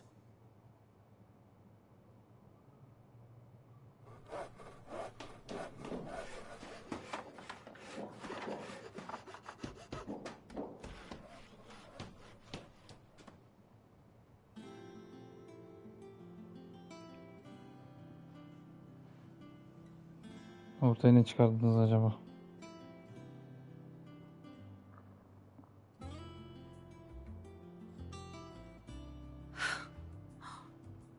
Isn't it brilliant? It is. Well, I couldn't have done it without you. You and everyone else. But I promise I'll pay you back. I'm gonna work my fingers to the bone for you lot. Starting right now. Just you wait. I'll make wonders like this world's never seen. Then I look forward to seeing them.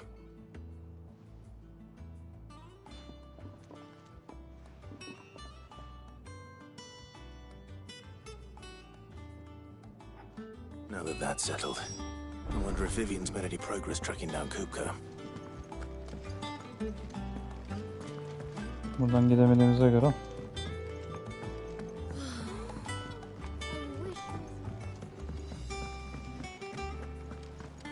I think I'll wait till mid's away to take a tour with you.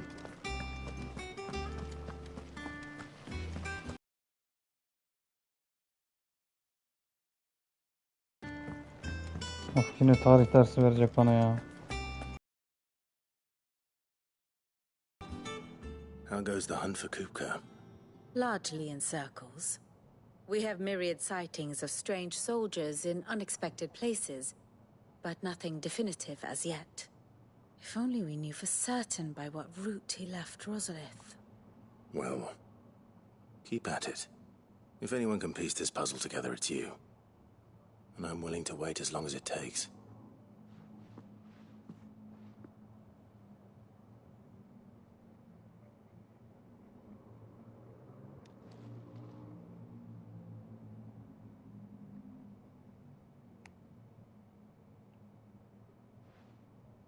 What?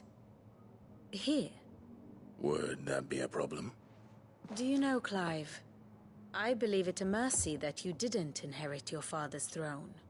Your poor people would surely live in fear of you. You have nothing to worry about on that front. I won't be claiming his crown. That is a relief. Clive, Have you got a minute? Hiç vaktim yok vallahi ya. Beni bırakın gideyim ya. Have a guest. A guest? Ne misafiri ya.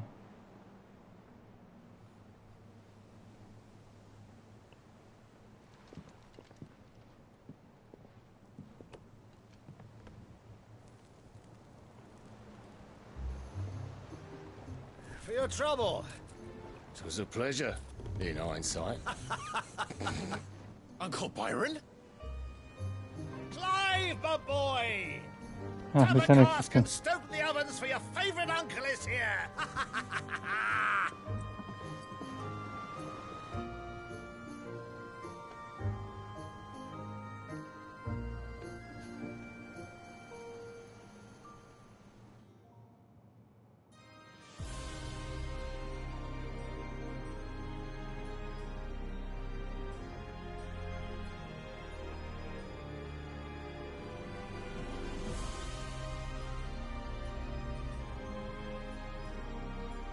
The Dalmekian government sues for peace.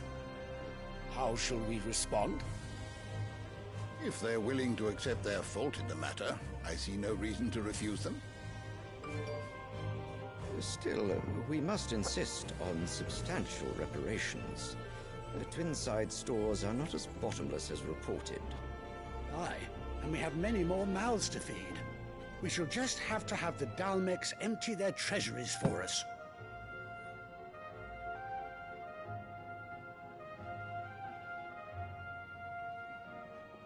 Of course, none of this would have been possible without your timely intervention, Prince Olivier. Indeed, I doubt any of us would have had the courage to trade words with the mighty Titan, nor less the wit to win him over. The Empire owes you a great debt. May the blessing of the crystals go with you, Your Highness. May the blessing of the crystals go with you. Very good.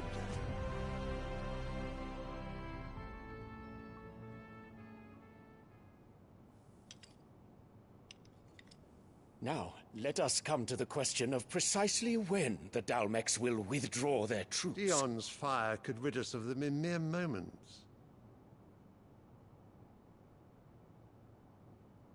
The men of the Fist will not withdraw until a peace treaty is concluded.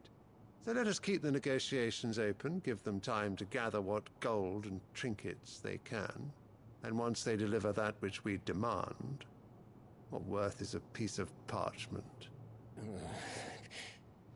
Your Radiance, were Prince Dion to take the field, the enemy would surely send their own dominant to meet him. And while His Highness would of course prevail, there would be heavy losses on both. You need not fear Hugo Kupka. He is engaged on the Western Front. Even were the Dalmeks to send for him, he would not arrive in time. As much as I would enjoy witnessing a clash between Bahamut and Titan, it is not to be. And what of your subjects, Your Radiance? If the fighting spread to the city proper, the people would bear the brunt of it. There will be losses, it is true. Yet for every citizen who falls, another can be bred. For every home that burns, another can be built.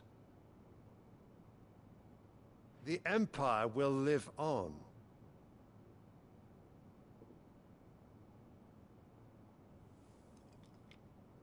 Dion? Yes, sire.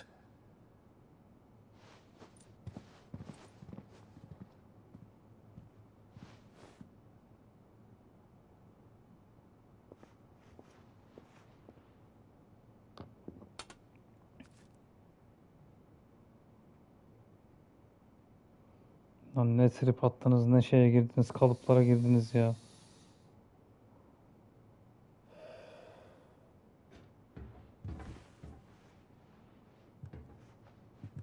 Çiçek mi takacaksın göğsüne, ne yapacaksın?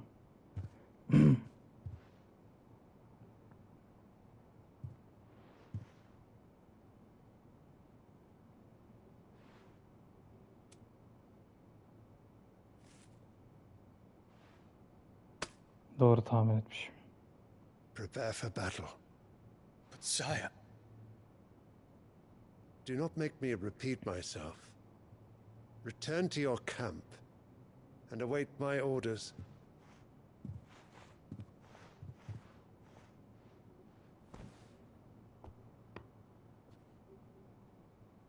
If that is your wish, your radiance, I shall depart at once.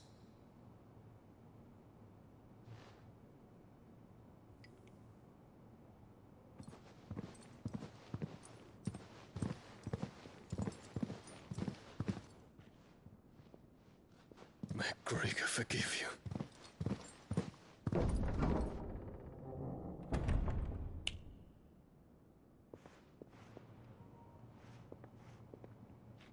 What do the astrologers augur? The stars are in agreement, Your Radiance. The shadow of treachery hangs over Prince Dion.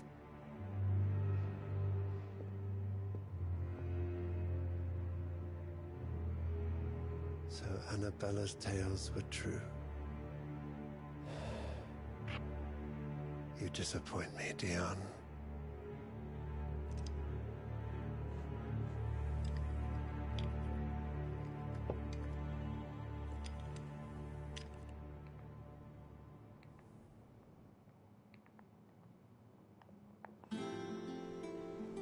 Sonunda ya. What on earth is Uncle Byron doing here? Hiç fikrim yok. To find out. İlk önce ben bir save'imi alayım da.